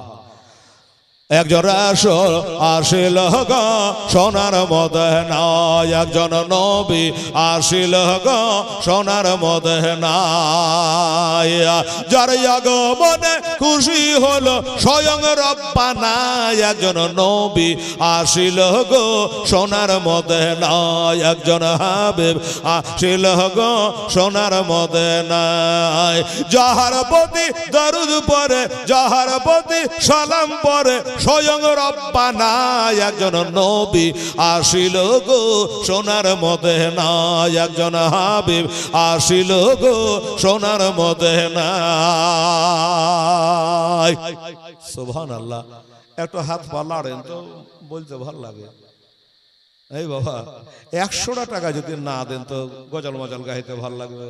হ্যাঁ, সুবহানাল্লাহ। আমার এ বাবু বলে যে মা বোনদের সবারই দেওয়া হয়েছে, না সবারই দেওয়া হয়নি। সবারই দেওয়া হলে এই কটা টাকা হয়েছে, সবারই দেওয়া হয়নি। আর অত বাঁচা বাঁচা চাহা যায় না, নেওয়া যায়। আর আপনারা যারা বসে আছেন 100 টাকা বিসমিল্লাহ বলে একটা ভাই দিতে পারলেন না? কেউ নিজে পারবেন না, বাচ্চার হাত দিয়ে পাঠাতে পারলেন না? আহা সুবহানাল্লাহ। আরে যাহার আগমনের তরে কাবা যুগে সেজদা করে বাবা, যাহার আগমনের তরে কাবা যুগে সেজদা করে, তিনি হলেন মুদের নবী শাহে মদিনা, একজন নবী আসিল গো সোনার মদিনায়। হবিবুর রহমান। আচ্ছা, এ বাবু 100 করে বলেছিলাম, দেখলো যে না কেউ তো দিচ্ছে না, তো কি করি? আমি একলে 200 টাকা দিয়ে দিই। মাশাআল্লাহ। আমি বলেছিলাম 100 করে টাকা দিলে বাবা 10 জনা 1000 টাকা হয়, ঠিক আছে? এই জন্য বলেছিলাম। আমার বাবু 200 টাকা দিয়েছে, আর 800 টাকা আপনারা হাতে দেন। বেরাদারান ইসলাম সামনে কেরাম, আমি রেখে দিই, একটা দোয়া করে দিই। আল্লাহ আল্লাহ। যাহার আগমনের তরে কাবা যুগে সেজদা করে, তিনি হলেন মুদের নবী শাহে মদিনা, একজন নবী আসিল গো সোনার মদিনা, একজন নবী আসিলেন গো সোনার মদিনা, একজন হাবিব আসিল গো সোনার মদিনা। সুবহানাল্লাহ। আলহামদুলিল্লাহ। আচ্ছা ঠিক আছে, কি খবর? সেনাউল শেখ। আচ্ছা আচ্ছা, ইমামও নাই, খাতা কলমও নাই। আছে? আচ্ছা, সেনাউল শেখ উনি বলছেন আমি 1000 টাকা দেবো। নারে তাকবীর, নারে রিসালাত, মাসলাকে আলা হযরত সেনাউল শেখ জিন্দাবাদ। 1000 টাকা। কি নাম গো? আলম শেখ। বাবা সুবহানাল্লাহ, জাযাকাল্লাহ। নারে তাকবীর, নারে রিসালাত, আলম শেখ জোরে বড় জিন্দাবাদ, সেনাউল শেখ জিন্দাবাদ। আলম শেখ উনি বাবা 100-200 লজ্জা দিতে পারেননি, 1000 টাকা দিয়ে দিয়েছ গো খোদা দয়াময়। এ দয়া যা করিয়া আলম শেখে দানলেন কবল করিয়া, আর দোয়া করি খোদা আমার ভাইয়ের কারণ তারা দান কবুল করো আপে নিরঞ্জন।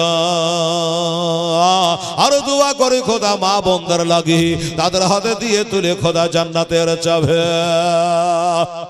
আর 1000 টাকা। কি নাম বললে? যেটা বললে সেনাউল শেখ, সুবহানাল্লাহ। আর এত নেকা ছিল কিনা দেখেন বাবা, দানে বুঝা গেল।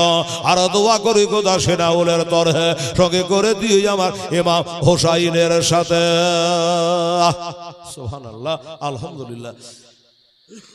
তাহলে বাবা দুটো আমার নজরুল ইসলাম সাহেব 500, আর আলী আকবর না আসগার বোধন বলেছিল ছেলেটা। মায়েকে পাচ্ছে না, তোমরা একটু তেল কাল থেকে কিনে রেখো, গজাল গাইতে জান বাড়িয়েছে, মায়েকে ধরে না। মায়ে খুব ভালো, ভোল্টেজ না তো কি করবে বেচারা, ওকে ভোল্টেজ বাড়ি হানে আনবে, জোরে টান মারলে হ্যাঁ করছে, মানে ভোল্টেজ পাচ্ছে না। হ্যাঁ, 1000 টাকা দিয়েছো, মাশাআল্লাহ, নারে তাকবীর। আল্লাহ তাআলা তুমি তার মনের বাসনা কামনা আল্লাহ তুমি পূর্ণ করে দিও। ওরে নবীর আসে আবু বকর, ইন্তেকালের পরের খবর বাবা নবীর আসে আবু বকর, ইন্তেকালের পরের খবর। আরে রওজা পাকের চাবি, আরে রওজা পাকের তালা খুলে চাবি লাগে না, একজন রাসূল আসিল গো সোনার মদিনা, একজন হাবিব আসিল গো সোনার মদিনা। একবার দরুদ আল্লাহুম্মা সাল্লি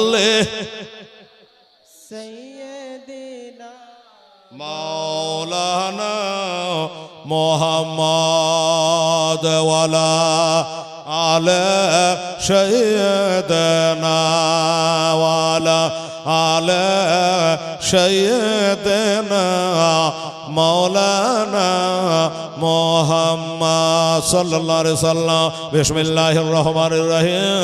সুবহান রাব্বিকা রাব্বিল ইজ্জাতি আম্মা ইয়াসিফুন ওয়া সালামুন আলাল মুরসালিন ওয়ালহামদুলিল্লাহি রাব্বিল আলামিন। একটু দোয়া করেন, আল্লাহুম্মা আমিন। গো খোদা দয়াময়ী, এ দয়া যে করিয়া এ সকল দানকারী দান কবুল করেন আবে পাক করিয়া। আল্লাহ যে নিয়াতে যে উদ্দেশ্যে দিয়ে গেল তা তাদেরকে কবুল করো আবে পাক সুবহান আল্লাহ। এই মাহফিলে যে আমার মায়েরা বোনেরা আমার ভাইয়েরা 100-200 বর্ষ হাজার করে আল্লাহ টাকা দান করেছে নতুন এই প্রতিষ্ঠানে মাদ্রাসা কায়েম করার জন্য। আল্লাহ কেউ বলেছে মায়ের জন্য, বাবার জন্য, শ্বশুর ও শাশুড়ির জন্য, হ্যাঁ শ্বশুর আব্বার জন্য। আল্লাহ যে যা নিয়াতে দান করেছে তুমি অন্তর্যামী গো আল্লাহ, সকলে দান করে মেহেরবানি করে আল্লাহ তুমি কবুল মঞ্জুর করে নাও। এই মাহফিলে যারা এসেছে আল্লাহ সকলকে জান্নাতি বলে তুমি কবুল করে নাও। এ দানের সাথে তাদের পিতামাতা ভাই বেরাদার আত্মীয় স্বজন শ্বশুর শাশুড়ি দ্বারা ইন্তেকাল করে কবরে শাহিদ দানের বরকতে ওই কবর গুলাকে জান্নাতের ঘর বানিয়ে দাও। রব্বানা তাকাব্বাল মিন্না ইন্নাকা আনতাস সামিউল আলিম ওয়া তুব আলাইনা ইন্নাকা আনতাত তাওয়াবুর রহিম। ওয়া সাল্লাল্লাহু তাআলা আলা খায়রি খালকিহি ওয়া আজওয়াজিহি ওয়া যুররিয়াতিহি ওয়া আহলি বাইতিহি আজমাইন বিরহমাতিকা ইয়া আরহামার রাহিমিন। আমিন সুম্মা আমিন। বাহাকে লা ইলাহা ইল্লাল্লাহ মুহাম্মাদ রাসূলুল্লাহ। আল্লাহুম্মা সাল্লি সাইয়্যিদিনা মাওলানা মুহাম্মদ ওয়ালা আলি সাইয়্যিদিনা মুহাম্মদ। আল্লাহুম্মা সাল্লি আলা সাইয়্যিদিনা মাওলানা মুহাম্মদ। আলি সাইয়্যিদিনা ওয়ালা আলি সাইয়্যিদানা মাওলানা মোহাম্মদ কি বলছিলেন বাবা? চিঠি আর চিঠি আর চিঠি। কেউ বলেছে 99 খানা, কেউ বলে 101 খানা, আবার কেউ বলেছে বাবা 150 খানা। বাজারে আমার 3টা গজলের বই পাবেন। একটার নাম হলো হেলালি গজল, একটার নাম পাবেন গুলশানে খাজা ও রাজা, একটা গজলের বইয়ের নাম হলো গুলশানে মুস্তাফা। মজার সামনে গেলাম তো। যাই হোক বেরাদার, এবার যখন এইভাবে চিঠিগুলো আসতে আরম্ভ করলো, এতদূর চলছিল, আবার কি হাত দিলে কি এলো? হ্যালো, বক্স যে বন্ধ হলো, বক্সটা চালু করো। বাইরের গলা বন্ধ হলে আমার দেখার নাই। আলহামদুলিল্লাহ, ঠিক আছে। এবার তো বাবা আমার হোসেন বলে যে না রে মন, এত গলা চিঠি লিখেছে আর আমি গার্ড মেরে বসে থাকবো? 1 খান 2 খান হয়, তাও হয় 150 খানা চিঠি। হোসেন বলে আমাকে যাওয়া লাগবে। আমার মা বোনেরা রে, ওই সময়তে আমার নবী পাক সাহেবে লাউলাকের কয়েকটা জলিল কাদার সাহাবা ছিল। ওই সাহাবারা বাবা বাধা দিল যে না, ওই কুফা শহর গাদ্দারের জায়গা, আপনাকে যেতে আমরা দেব না। আমার হোসেন বলছে যাব, আর ওনারা বলছে যেতে দেব না। এরা বাবা নবীর সাহাবী, কি করবে রে বাবা? আমার হোসেন বলছে দেখো, এতগুলা চিঠি লিখে আমাকে বারবার করে ডাকছে, আমি যদি না যাই আর আমার দোহাই দিয়ে যদি তারা দিন ধর্ম ছেড়ে দেয়, নামাজ রোজা ছেড়ে দেয়, কাল হাসরের দিনে আমার নানার কাছে বলবে নবী গো, আপনার নাতি হোসেনকে 150 খান চিঠি দিয়ে আমাদের দেশে ডেকেছিল, উনি যাননি, এজন্য আমরা দিন ধর্ম ছেড়ে দিয়েছি। তখন এটার জবাব দেবে কে? এর উত্তর দেবে কি? ও নবীর সাহাবারা, আমাকে বাধা দিও না তোমরা। আমি হোসেন মদিনা থেকে মক্কায় এসেছে, এবার মক্কা থেকে আমি কুফা শহর যাব। তারা বলল শুনুন, আপনার যাওয়া হবে না, আমাদের মধ্য হইতে কেউ একজন যাক, আর ওই দেশের স্বভাব চরিত্র কেমন হয়েছে, উনি যাওয়ার পরে আবহাওয়া বোঝার পরে যদি ভালো মনে করে আবার আপনাকে চিঠি লিখবে, ওদের চিঠির কোনো গ্যারেন্টি নাই। তো আপনার নিজের লোক কেউ যাবে, উনি যদি আসা যাওয়ার পরে আবহাওয়া ভালো বোঝে, তারপরে একটা চিঠি লিখবে, তারপরে আপনি তখন যাবেন। আবার হোসেন বলে যুক্তি ভালো, কেদো সাহাবার গো, ওই দেশে কে আছে আমার জন্য জান দিতে যাবে গো? কে আছে জান দিতে যাবে? ওই আমার মা বোনেরা 1000 টাকার জন্য কত বেগারটা কোনো বাবা 2-3 জনা দিলেন, হয়তো বলছেন আজ লাই কাল দেব, দেবেন আপনার, ঠিক আছে। এবার একজনা হাত তুলে দিলে হুজুর জানটা আমি দিয়ে দিব, যদি মারে ফেলো কাটা ফেলো, হুজুর আমি যাবার জন্য প্রস্তুত আছে, আপনাকে আমরা যেতে দেব না। এবার বাবা হাত যিনি তুলেছে সেটা কে ছিল জানে? ওইটা হলো হযরত উকাইলের ছেলে, আমার হযরত আলীর ভাতিজা, আমার নবী মুস্তাফার নাতি হোসাইনের চাচাতো ভাই, এর নাম হলো বাবা ইমাম মুসলিম রাদিয়াল্লাহু তাআলা আনহু। উনি বলল আমি যাব, আপনাকে যেতে হবে না, কষ্ট যদি হয় হুজুর আমার হোক। তুমি যাবা? বললাম ভালো, আমাকে যখন এত ভালোবাসো তুমি যাবা, তাহলে দেরি করো না, দূরের রাস্তা যাও, বেরিয়ে যাও। বলে হুজুর এই বেলাতে বার হব না, এখন যাব না হুজুর। কখন যাবা? বলে আগামীকাল সকালে ফজরের নামাজ পড়ে রওনা দিয়ে দেব হুজুর, আর থামবো না। কেন? কাল কেন? বলে হুজুর শুনবেন মা বোনেরা, একটা কথার কত মূল্য দেখেন। আচ্ছা আজ যাবা না কাল যাবা কেন?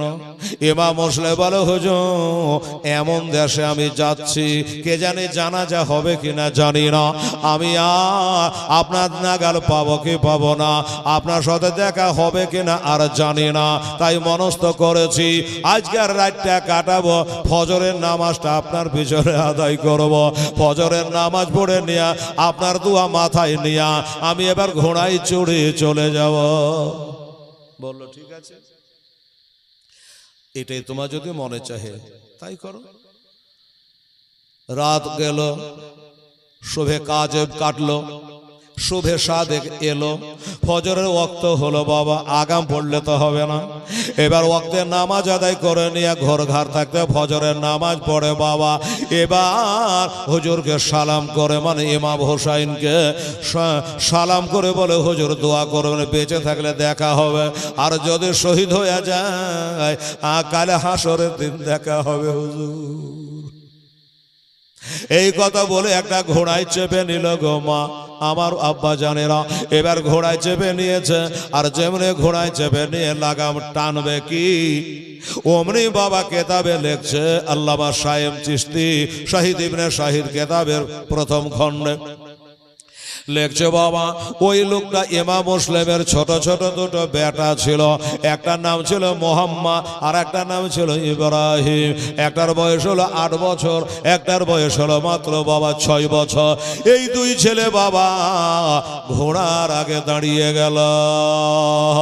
আব্বা গো এত ভোরে ফজরের নামাজ পড়ে নিয়ে চা নাস্তা কিছু না করে, খাওয়া পিয়া না করে আপনি ঘোড়ায় টপকে চড়ে কেন গো আব্বা? কোথায় যাবে? বলে বেটা আমি যাব কুফা শহর। ছেলেরা বলছে আমরাও যাব, আমরাও যাবো, একলাই তোমাকে যেতে দেবো না। কত বয়স বললাম রে মা? 8 বছর আর 6 বছরের ছেলে। আর তারা বলছে আমরাও যাব। ইমাম মুসলিম বলে বেটা তোর হে যাওয়া হবে না রে। ওগো আব্বা তুমি বললে হবে না, আমরা যাব। ছেলেরা এত জেদ করছে কেন জানেন? ওই ছেলে দুটার মা ছিল না রে মা, ওই ছেলে দুটা মা হারা এতিম ছিল গো। তাই বলছেন আব্বা ছোটবেলাতে আমাদের মা আমাদের এতিম বানায়া কবরে শুয়ে গেছে, আর তুমি আমাদের ফেলিয়ে চলে যাচ্ছ আব্বা, আমরাও তোমার সঙ্গে যাব। ইমাম মুসলিম বলে বেটা রে এমন দেশে যাচ্ছি তোর বাপের কোনো গ্যারেন্টি নাই, আর আমি বাবা হইয়া তোদের মতো চাঁদ মুখ গালা আমি রক্তের নদীতে ভাসতে দিতে পারবো না, নিয়ে যাওয়া হবে না। ছেলেরা বলছে আব্বা শোনেন, রাস্তা পথে খিদে লাগলে খেতে চাইবো না, পানি চাইবো না, তুমি যদি বলতে মানা করো বাপ বলে ডাকবো না, একটু সাতখানে নিয়ে চলো না। ইমাম মুসলিম কোনো মতে রাজি হলো না। কি দিয়া রাজি করবে? কি করবে? ছেলে দুটো বলছে হ্যাঁ আমার বাপকে এত করে বোঝানো, এত করে বলছি, এত করে বলার পর মনই গলে না, আমরাকে লিয়ে যাইতেই চাহে না। বড় ভাইটা বলছে শোন তাহলে, আমার আব্বা তোর আব্বা তোর কথা ফেলে দিতে পারে, আমার কথা ফেলে দিতে পারে, চল দুই ভাই কি আমার চাচা হোসাইনকে বলিগা, আর আমাদের তরফ থেকে যদি চাচা হোসেন একবার খালি মুখ খুলে আর বলে দেয় তাহলে আমার বাবা না করতে পারবে না, আমার বাবার না করতে পারবে না। ঠিক আছে তাই হবে। আব্বাকে ঘোড়া ছাড়বেন না, ঘোড়া দাঁড়াবেন না, আমরা আসছি। কোথায় যাবি রে বেটা? কখন আসবি? বলে যাবো আর আসবো, আমরা না আসা পর্যন্ত জানে ঘোড়া ছাড়বেন না গো আব্বা, দেরি করিস না বেটা। মারলো ঝাড়িয়া দৌড়। ইমাম হুসাইনের কাছে গিয়ে বলেন চাচা, ও চাচা ওই দেখেন আমার বাপ ঘোড়ায় চড়ে নিয়েছি, আমার বাপ ঘোড়ায় চড়ে নিয়েছে, কুফা শহর চলে যাচ্ছে।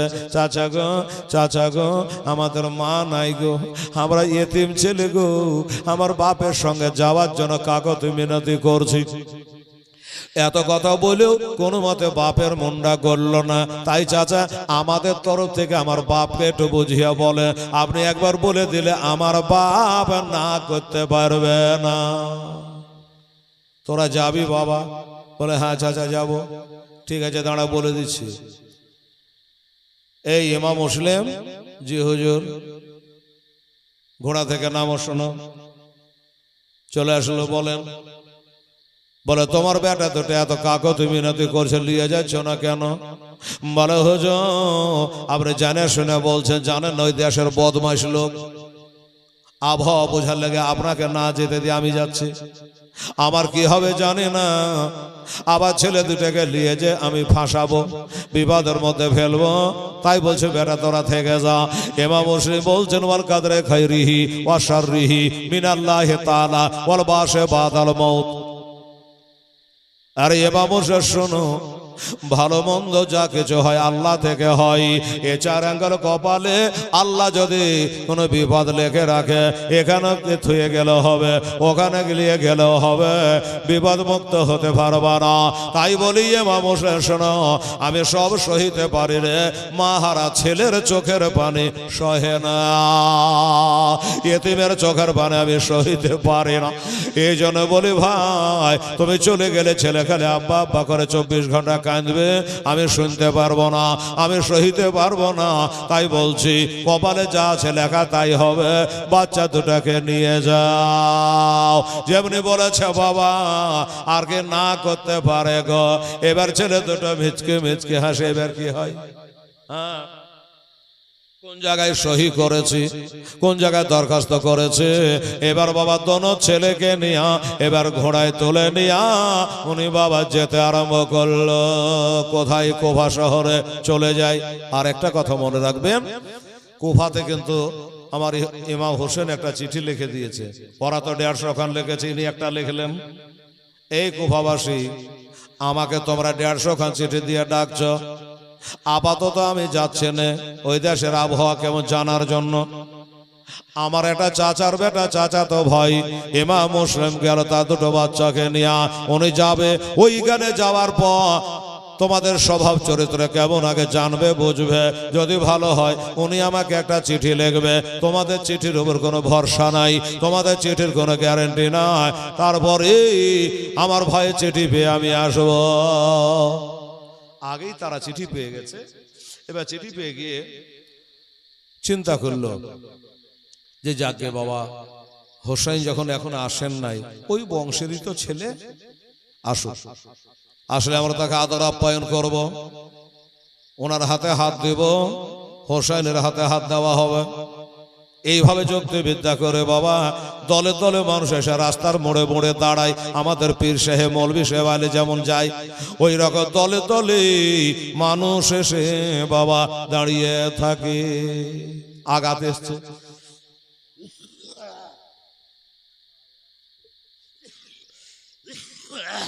আমার ভাইরা, আমার আম্মা জানেরা।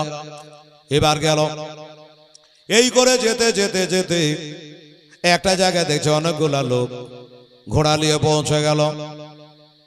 ঘোড়া নিয়ে পৌঁছে গেল, লোকগুলো বলে হুজুর আপনি কি ইমাম মুসলিম? বলে তুমি জানলে কি করে? বলে আপনি আসবার আগে আমরা একটা চিঠি পেয়েছি, অবগত হয়েছি। হ্যাঁ, আমার নামে ইমাম মুসলিম, আমি হোসেন আপন চাচার বেটা, চাচা তো ভাই। ধন্যবাদ হুজুর গো। আচ্ছা এই বাচ্চা দুটো কার? চাঁদ হার মানবে গো, এত সুন্দর চেহারা, এই বাচ্চা দুটো কার? বলে বাবা আর বলো না, ছেলেরাকে ব্যাঘাত করে রেখে আসতে পারলো না, কারণ তার জগতে মা বেঁচে নাই, কার কাছে রেখে আসবো? এই কারণে তারাকে সাথে করে নিয়ে আসলাম। হুজুর ভালো করেছেন।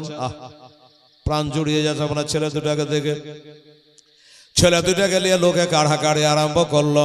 হাতে চুমা, পায়ে চুমা, কপালে চুমা, গায়ে চুমা, সবাই চুমা খেতে লাগলো। রে বাবা, যে হুজুরের ছেলে বলে কথা, এমনি করে বাবা চুমা দেয়। অনেক গালা লোক, দুইটা ছেলে সবাই চুমা দিতে পায় না, তখন কি করে বাবা হাত দিয়ে চুমা দেয়। এমনি করে আদর সোহাগ করলো। আমার মায়েরা গো, আজ তো বলা যাবে না, কাল চেষ্টা করব।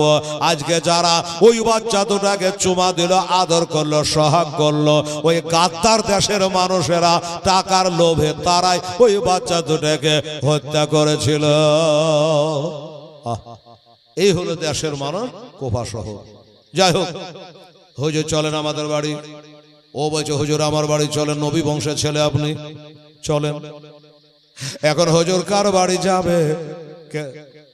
কেতাবে লিখেছে ওই দেশে একটা লোক আছে, লোকটার নাম হলো মুক্তার সাকাফি, মনে রাখবেন। ওই মুক্তার সাকাফের বাড়িতে গিয়া ইমাম মুসলিম রাদিয়াল্লাহু তাআলা গিয়ে অবস্থান করলে, আর গোটা কুফা মানে মানুষ বাবা অবগত হয়ে গেল যে হোসাইন আসে না, হোসাইনের চাচাতো ভাই এসেছে। এবার দলের দলে মানুষ আসে, আর তার হাতে হাত দিয়ে বাবা বায়াত হয়। এই জন্য ইনার হাতে হাত দিলে হোসাইনের হাতে হাত দেওয়া হবে, এই মনে করি দলে দলে মানুষ এসে বাবা মরিদ হয়। কেতাবে লিখেছে বাবা 1 সপ্তাহের ভিতরে 40,000 লোক বায়াত হয়ে গেল। 1 সপ্তাহের ভিতরে 40,000 লোক বায়াত হয়ে গেল। আচ্ছা বলুন তো, 40,000 লোক যখন বায়াত হয়ে গেল, তখন কি আর মনে সন্দেহ থাকতে পারে আমার মতো ইমাম মুসলিম যদি 40,000 ভোট পায়, 40,000 লোককে পায়, 40,000 লোক যদি হাতে হাত দিয়া মরিদ হয়, যদি মা ফাতেমার বেটা নবীর নাতি স্বয়ং ইমাম হোসাইন চলে আসে, তাহলে ইজিদের দল থাকবে না, ইজিদের দল আর থাকবে না, সবাই হোসাইনের দল হয়ে যাবে। বাবা আমার এই বাবুকে বললাম যে টাকাগুলো ক টাকা হয়েছে গুনে দেখো তো, 6,800, একদম পুরো 800, 6,800 টাকা আপনারা আজকে দিয়েছেন। কালকেরটা শুনেনি, আজ্ঞাটা নাকি 5,000 দিয়েছেন। ঠিক আছে, এরকম প্রথম রাত্রিতে এই যে আমার মাস্টারেরা সাক্ষী আছে, এক জায়গায় করে এলাম তো 1,000 টাকাই জমে না পহেলে দিনে। তো যাই হোক, আপনারা ধন্যবাদ আমার মা বোনেরা ভাইরা, 6,800 টাকা আপনারা দিয়েছেন বাবা। ঠিক আছে, তো 6,800 আর 200 টাকা পারলে 50-50 করে বা দুজনে 100 করে দেন, তো টোটাল এখানে 7,000 হয়ে যাবে। ঠিক আছে, হিসাবটা গোটাগুটি থাকবে, আমি তো নিয়ে চলে যাবো না, আপনাদেরই থাকবে মাদ্রাসার জন্য।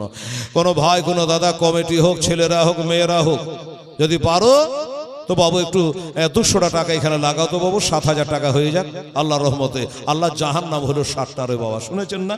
আল্লাহর জাহান্নাম হলো 60টা। এই 60টা জাহান্নামের গেটে তালা মেরে দেবো। হ্যাঁ, দেখো একবার চেষ্টা করে, যদি পারো দিবা। এখানে লাগিয়ে গেছে আমার বাবু 6,800 টাকা, মাত্র 200 টাকা। দেখেন দেখেন, ওরে ভয় করে না আমরা জাহান্নামে আগুন ডহরায় আমার নবীর নামে রে, তাই রব না নিরাধমে আগুন হবে ফুল, খোদার নূরে তৈরি গো আমার মোহাম্মদ রাসূল, খোদার নূরে তৈরি গো আমার মোহাম্মদ রাসূল। এ মা বোনেরা, আপনারা পারেন না ভাই 100 করে 200 টাকা দিতে, 500 টাকা দিতে? দেখেন দেখবে চেষ্টা করে। আল্লাহ আল্লাহ সুবহানাল্লাহ। ওরে আচ্ছা, এই যে আমার বাবাজি উনি এসে 100 টাকা দিয়েছেন, বাস্তব হলো। আর 100 টাকা কে পারবে? তাড়াতাড়ি দেখো ইনশাল্লাহ আমার ওই ছেলেটা বেড়াচ্ছেন, নিশ্চয়ই হয়ে যাবে ইনশাল্লাহ। হুলাজি আমার মা বোনদের কাছে একজনে যাও, দে তো মা 100 করে দেখি কিছু পারা যায় কি। আল্লাহ আল্লাহ। ওরে নবীর নামে দরুদ পড়ে মিজানেতে চড়ে বসবো রে, পাপ যে তোর হালকা হবে, হবে না নেকির সমতুল, খোদার নূরে তৈরি গো আমার মোহাম্মদ রাসূল, খোদার নূরে তৈরি গো আমার মোহাম্মদ রাসূল। নবী আমার পাকা কান্ডারি, শক্ত হালে ছাড়বেন তরি রে, তাই তো বসে আজ আরাম করে পাইব নদীর কূল, খোদার নোরে তৈরি গো আমার মোহাম্মদ রাসূল খোদার নোরে তৈরি গো আমার মোহাম্মদ রাসূল মজলুল শেখ বাহ সুবহানাল্লাহ আব্বার নামে মজলুল শেখ উনি 100 লাই 200 লাই 1000 টাকা দিয়েছে নারে তাকবীর নারে রিসালাত মজলুল শেখ জোরে বলে জিন্দাবাদ নাম বলেন বেনামি আর একজন 500 টাকা দিয়েছে তাহলে 15 হলো এগুলো কোন 15 16 করো এই 17 18 কত হলো এখানে 15 শত গণনা 15 থেকে 15 17 বলো 18 গণনা করে 2300 আচ্ছা এখানে একজন 100 দিয়ে এটা 2400 আচ্ছা 2400 তাহলে 200 ভরে দিলাম ওখানে 7000 থাকলো 2200 তো কত হলো 9000 9200 আর 800 টাকা নিয়ে বেটা যাও হিসাবে বলছে আমি বলিনি এই বাবুরা আর 800 টাকা দিলে 10000 হবে হিসাব কিন্তু ভুল হয়নি ঠিক ঠিক হিসাব করে দিয়েছি সুবহানাল্লাহ ওরে নবে আমার পাকা কান্ডারি শক্ত হালে ছাড়বেন তরি রে তাই তো বসে আজ আরাম করে পাইব নদীর কুল খোদার নরে তৈরি গো আমার মোহাম্মদ রাসূল খোদার নরে তৈরি রে আমার মোহাম্মদ রাসূল যার আদেশে ভিতর ঢুকে যাও ভয় করো না হ্যাঁ একটু ঠেকে মেকে যাই মাপ লিলে সালাম লিলে ঢুকো দে তো মা আমার সোনা আমার 50 করে দে তো 800 টাকা আরে ছেলেরা বাবা আপনার যদি একটু হাতে হুতু দিয়ে দেন তাড়াতাড়ি বাড়ি যাওয়া হবে কারণ ঘড়ি বলছে হেলাল রে এদিকে হিসাব করে কাম করিস কারণ ঘরে পৌঁছানো 1:20 হ্যাঁ আজকে 12:30 হতে যাচ্ছে বাহ সুবহানাল্লাহ জাযাকাল্লাহ কি নাম হলো মুসাফির এখানে বাড়ি বশির শেখ মা বাপের নামে শোভা আরে বাবা বাপ মার দেখেন বাবা সাচ্চা বেটা ছিল সেটা কিনা দেখেন বাবার নোটে বোঝা গেল বশির শেখের নাম খানা এখানে শিয়া 500 টাকা দিলেন খোদাকে ভাবিয়া আর দোয়া করি খোদা বশির শেখের তরহে সঙ্গে করে দিয়ে আমার বিশ্ব নবীর সাথে নারে তাকবীর নারে রিসালাত মাশাআল্লাহ আলা হযরত জিন্দাবাদ বাবা 500 পেয়ে গেছি তাহলে আর 300 হিসাব মতো লাগবে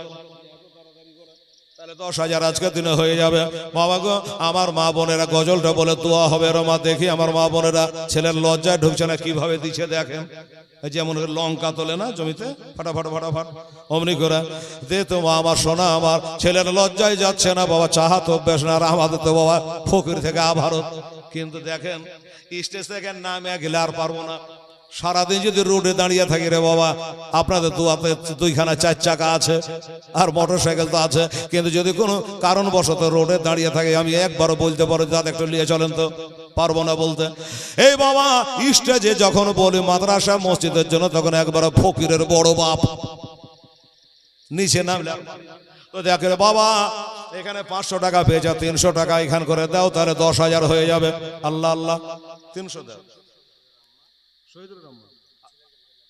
আচ্ছা শহীদুলের আম্মা ওখানে দাঁড়াও মিশাইও না কত আছে আচ্ছা সুমিটার জন্য দিয়ে দিল আচ্ছা টাকা বাহিরলো কিন্তু খাতাটা না নামটা কাটিয়ে দিতে হবে আল্লাহ আল্লাহ সুবহানাল্লাহ যা হোক কি এটা ওহিদুরের মা বললে না ওহিদুরের আচ্ছা 500 টাকা দিয়েছে কিন্তু লাগতো বাবা 300 ঠিক আছে 300 লাগতো তাহলে 10,000 হতো না কি তাই না এটা দিয়ে 10,000 পূজা হয়েছে না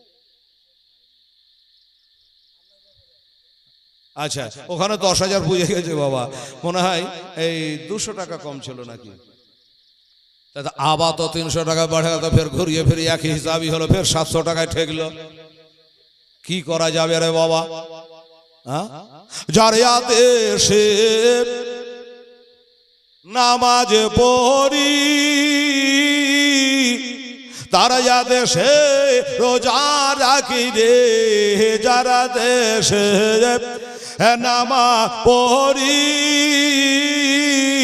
তার আদেশে রোজা রাখি রে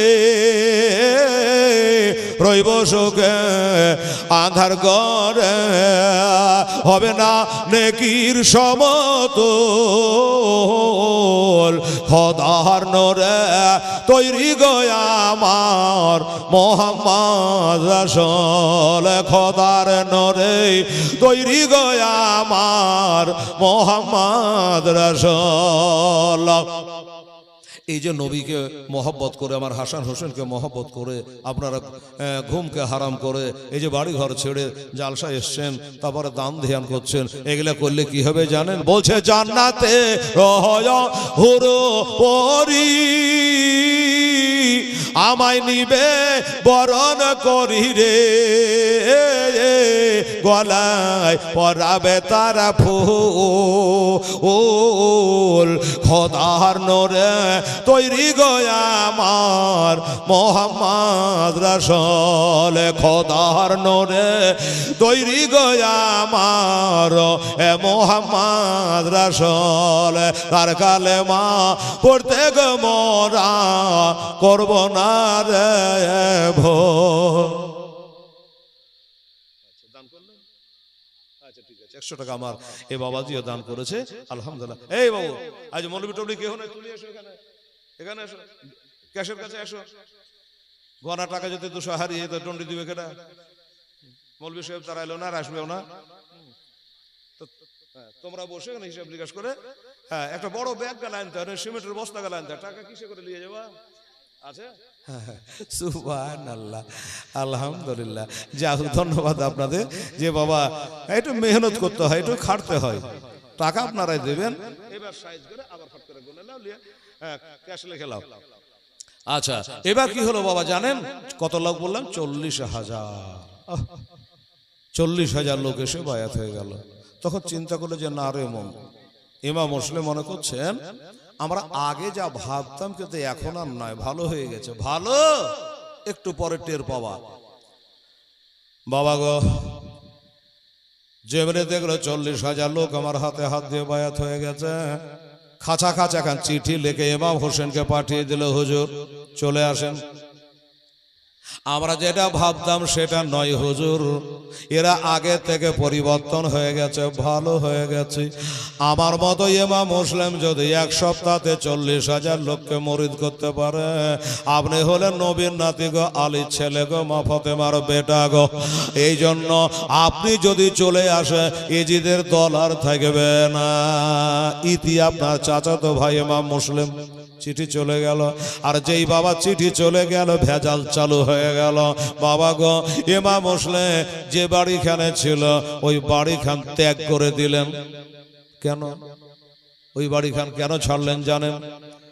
আল্লাহর ওলি যারা হয়, আল্লাহ ওয়ালা যারা হয় তারা বুঝতে পারে লোকটার ভবিষ্যৎ ভালো না। ও বাবা ওই বাড়িখানা ছেড়ে দিয়া, মুক্তারের বাড়ি ছেড়ে দিয়া, ওই দেশে একটা লোক ছিল তার নাম হযরতে হানি রাদিয়াল্লাহু তাআলা আনহু। ওই হানির বাড়িতে গিয়া আমার ইমাম মুসলিম বাবা অবস্থান করলেন, হানির বাড়িতে গিয়ে থাকলেন। ওই লোকটার বাড়ি ছাড়লেন, তার কারণটা কি আপনাকে বলে দিই। লোকটা জানে ইমাম মুসলিম তাকিয়ে তার কপাল দেখে বলছে, বুঝতে পারছে এর ভবিষ্যৎ অন্ধকার, মুরতাদ হইয়া মরবে। তো কেতাবে লিখছে যুদ্ধ যখন সব শেষ হয়ে গেল তখন এই মুক্তার লোকটা সীমারকে, হরমুলা পাপিকে,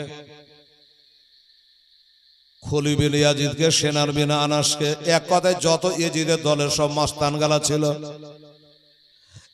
ওনাকে একটা একটা করে ধরে, আর হোসাইন বদলা স্বরূপ বাবা তারাকে কতল করে। কাজটা ভালো না মন্দ? ভালো। এই ভালো কাজ করতে করতে করতে অবশেষে কি করলো জানে? অতি ভক্তি চোরের লক্ষণ, এটাও জেনে রাখবেন। লোকে মনে করে এই লোকটা খুবই ভালো, ইমাম হোসেনকে এত ভালোবাসে যে হোসেন এর বাচ্চা কাচ্চাকে, বংশবলীকে যারা মেরেছে তারাকে একটা একটা করে ধরছে আর মারছে। কাজটা খুবই ভালো। এই ভালো কাজ করতে করতে অবশেষে ওই লোকটা নিজের নবীর দাবি করেছিল। আর আমার নবী কি বলেছে? লা নবিয়া বাদি, আমার পরে আর কোন নবী নাই, আমি শেষ নবী। কোরআন বলছে বা খাতামান নবী, ইনি হলো খতম নবী, শেষ নবী, আমার পরে কোনো নবী হবে না। নবী বলেছে আমার পরে নবী নাই, আমার পরে যদি নবী হতো তাহলে হযরত ওমর নবী হতো, কিন্তু হবে না। আর এই লোকটা মুক্তার ভালো কাজ করতে করতে, আমার হোসেনকে ভালোবাসতে বাসতে, তার বদলা নিতে নিতে লাস্টে বাবা নিজেকে নবীর দাবি করে মুরতাদ হয়ে মরল। বুঝলেন? এই জন্য আগাম বোঝাপড়া করে ওই বাড়িখান ত্যাগ করে আমার ইমাম মুসলিম রাদিয়াল্লাহু তাআলা আনহু একজন আশিকে মুস্তাফা, এক বিশাল বড় একজন নামকরা ব্যক্তি ছিল বাবা। হ্যাঁ, যেমন বড় লোক তেমনি দিলদার ইমানদার, একটা মুখ ভরা নবীর সন্ন দাড়ি মোবারক। হ্যাঁ, ওই লোকটার নাম লিখছে ছোট হে আলী ইবনে হানি রাদিয়াল্লাহু তাআলা আনহু। ওই হানি বিন ওরওয়ার বেটা হানি, তার বাড়িতে গিয়ে বাবা তিনি অবস্থান করলেন। বলল আমার ভাগ্য ছাড়া ভাগ্য নাই যে আজকে নবী বংশের ছেলেকে আমরা বাড়িতে পেয়েছি, কত আনন্দ। এমনি করে বাবা তাকে বাড়িতে রেখে দেওয়া হলো। আর বাবা রে, ওইদিকে এজিদের কানে কেডা খবর করে দিল? এজিদের কানে খবর করে দিল কেউ, কি যে হুজুর একটা খবর। কি খবর? বলে কুফা শহরটা মনে হয় আপনার হাতছাড়া হয়ে যাবে। কেন? আমি ওখানে একটা গভর্নর রেখেছি, এর নাম হলো নোমান বিন বাশির। ওই নোমান বিন বাশির আমার গভর্নর, ওকে আমার কাজ করে না। লোকটা হলো বাবা হোসেনের দুশমন ছিল বাবা। ওই লোকটা বলে ওই নোমান বিন বাশির আপনার নুন খাই আর হোসেনের গুণ গাই। ওই লোকটার বাহুতে বল না। বর্তমানে কুফা শহরে দুইটা তাকবীর চলছে, একটা হলো হোসেন জিন্দাবাদ আর একটা হলো ইজিদ মুর্দাবাদ। ইজিদ মুর্দাবাদ বাবা, ইজিদের বাবা রক্ত টক বগিয়ে গেল, সর্বনাশ করেছে। এত বড় কথা, তাহলে কি করা যায়? লোকটা বলে হুজুর ওই নোমান বিন বাশির নিমুখ হারামকে আপনার বেতন খাইয়া হোসেনের গুণগান গাই ওকে হটিয়ে দেন, ওকে চেয়ার থেকে নামিয়ে দেন, আর এমন একটা লোককে ওই চেয়ারে বসিয়ে দেন যার দিলে দয়া নাই, যার দিলে মায়া নাই, গোটা গোটা মানুষ জবাই করতে পারে। এরকম একটা লোককে বসিয়ে দেন। এই যদি বলে তাই তো, হঠাৎ করে এখন কাকে পাওয়া যায়? এমন লোক কোথায় পাবো? মনে পড়ে গেল বুসরা শহর বলে একটা শহর আছে, ওইখানে একটা লোক আছে, যে লোকটার নাম হলো ওবায়দুল্লাহ, ওর বাপের নাম হলো জিয়াদ, এর মার নাম হলো মারজানা, এর ভাইয়ের নাম হলো ওসমান। এই যদি বললো তাহলে ওই ইবনে জিয়াদকে নিয়ে এসে আপাতত এখানে কুফাতে বসিয়ে দেওয়া যাক, আর নোমান বিন বাশিরকে সরিয়ে দেওয়া যাক। একটা চিঠি লিখে বাসরা শহরের বাদশা ইবনে জিয়াদকে ডাকলো, যে এই শহরটা তো তোমরাকে দিয়েছি, এবার কুফা শহরটা তোমরাকে দিলাম, যত তাড়াতাড়ি পারো তুমি চলে আসো কুফাতে, আর ওখানে যে গভর্নর আছে ওকে নামিয়ে দিয়ে তুমি চেয়ারে বসো। আর শোনো, তুমি চেয়ারে বসার পরে তোমার একটাই কাজ হলো, প্রথম নম্বর কাম হলো আমার বিরুদ্ধে 40,000 লোককে হুসাইনের নামে বায়াত করেছে, তার নাম ইমাম মুসলিম রাদিয়াল্লাহু তাআলা আনহু, তাকে খুঁজে চুনচুন করে বাছাই করে তাকে আমার নামে বায়াত করা, এজিদের নামে বায়াত করা। যদি বায়াত হয়ে গেল ভালো, আর যদি না হয় তাহলে জিন্দা জবাই করে দেবে। একবারে ঘোষণা করে দিল। ইবনে জিয়াদ এই খবর পাওয়ার পরে তো খুশির সীমা নাই, যে বিনা ভোটে পাশ করে গেল, একটা রাজ্য ছিল আর একটা রাজ্য পেয়ে গেল। ওর ভাই ওসমানকে ডাকছে, ওসমান আমি আর এই দেশে থাকবো না ভাই, আমি তখন কুফা শহর চলে যাব, এই যে চিঠি লিখে পাঠিয়েছে, তো আমি যতদিন না ঘুরে আসি এই বুসরা শহরটা তুই চালা, আর আমি ইবনে জিয়াদ চলে গেল কুফা শহর। বুঝলেন? এবার কুফা শহরে এলো, আর কি বলে নোমান বিন বাশিরকে বললো যে তুমি চেয়ার থেকে নামো, আজ থেকে এখানকার বাদশাহ আমি হয়ে গেলাম। নোমান বিন বাশির জিজ্ঞাসা করলো আপনার নাম? বলে আমার নাম ইবনে জিয়াদ। আচ্ছা, চিঠি নাই, পত্র নাই, কোনো খবর নাই, হঠাৎ করে আমি বাদ গেল কেন?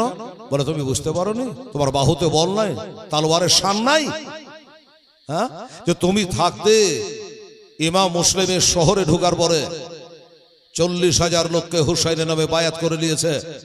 হ্যাঁ, তাকে তুমি অ্যারেস্ট করনি, তাকে কতল করনি, এই জন্য এই জিদ তোমাকে বাতিল করে এখন এখানকার বাদশা নিয়ে যেত আমাকে করা হয়েছে।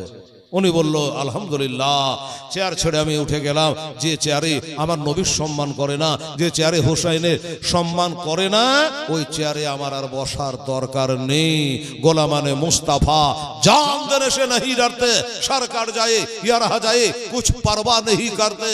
যারা নবীর গোলাম মাথা গেল না থাকলো কোনো পরোয়া করে না, এই কথা বলে উনি বাবা চেয়ার ছেড়ে দাঁড়িয়ে গেল। ঠিক আছে, চেয়ার ছেড়ে উনি দাঁড়িয়ে গেল। আসুন 12:30 বাজছে বাবা, আর এই ঘটনা শেষ করতে এখন 1.5 ঘন্টা টাইম লাগবে। কাজে আজকে আমি আর বলবো না, 12:30 পর্যন্ত আজকে আমি বললাম। দোস্তাবার বুজুর্গ সালাম ও কালাম বাকি আছে। নোমারবির বাসী বলল এই চেয়ারে আমি আর বসবো না। উনি দাঁড়িয়ে গেলেন। আসুন আমরাও একটু দাঁড়িয়ে যাই, দাঁড়িয়ে একটু আমার নবীকে সালাম করে দিই, তারপরে দোয়া খায়ের করে ইনশাআল্লাহ রাজি যাব।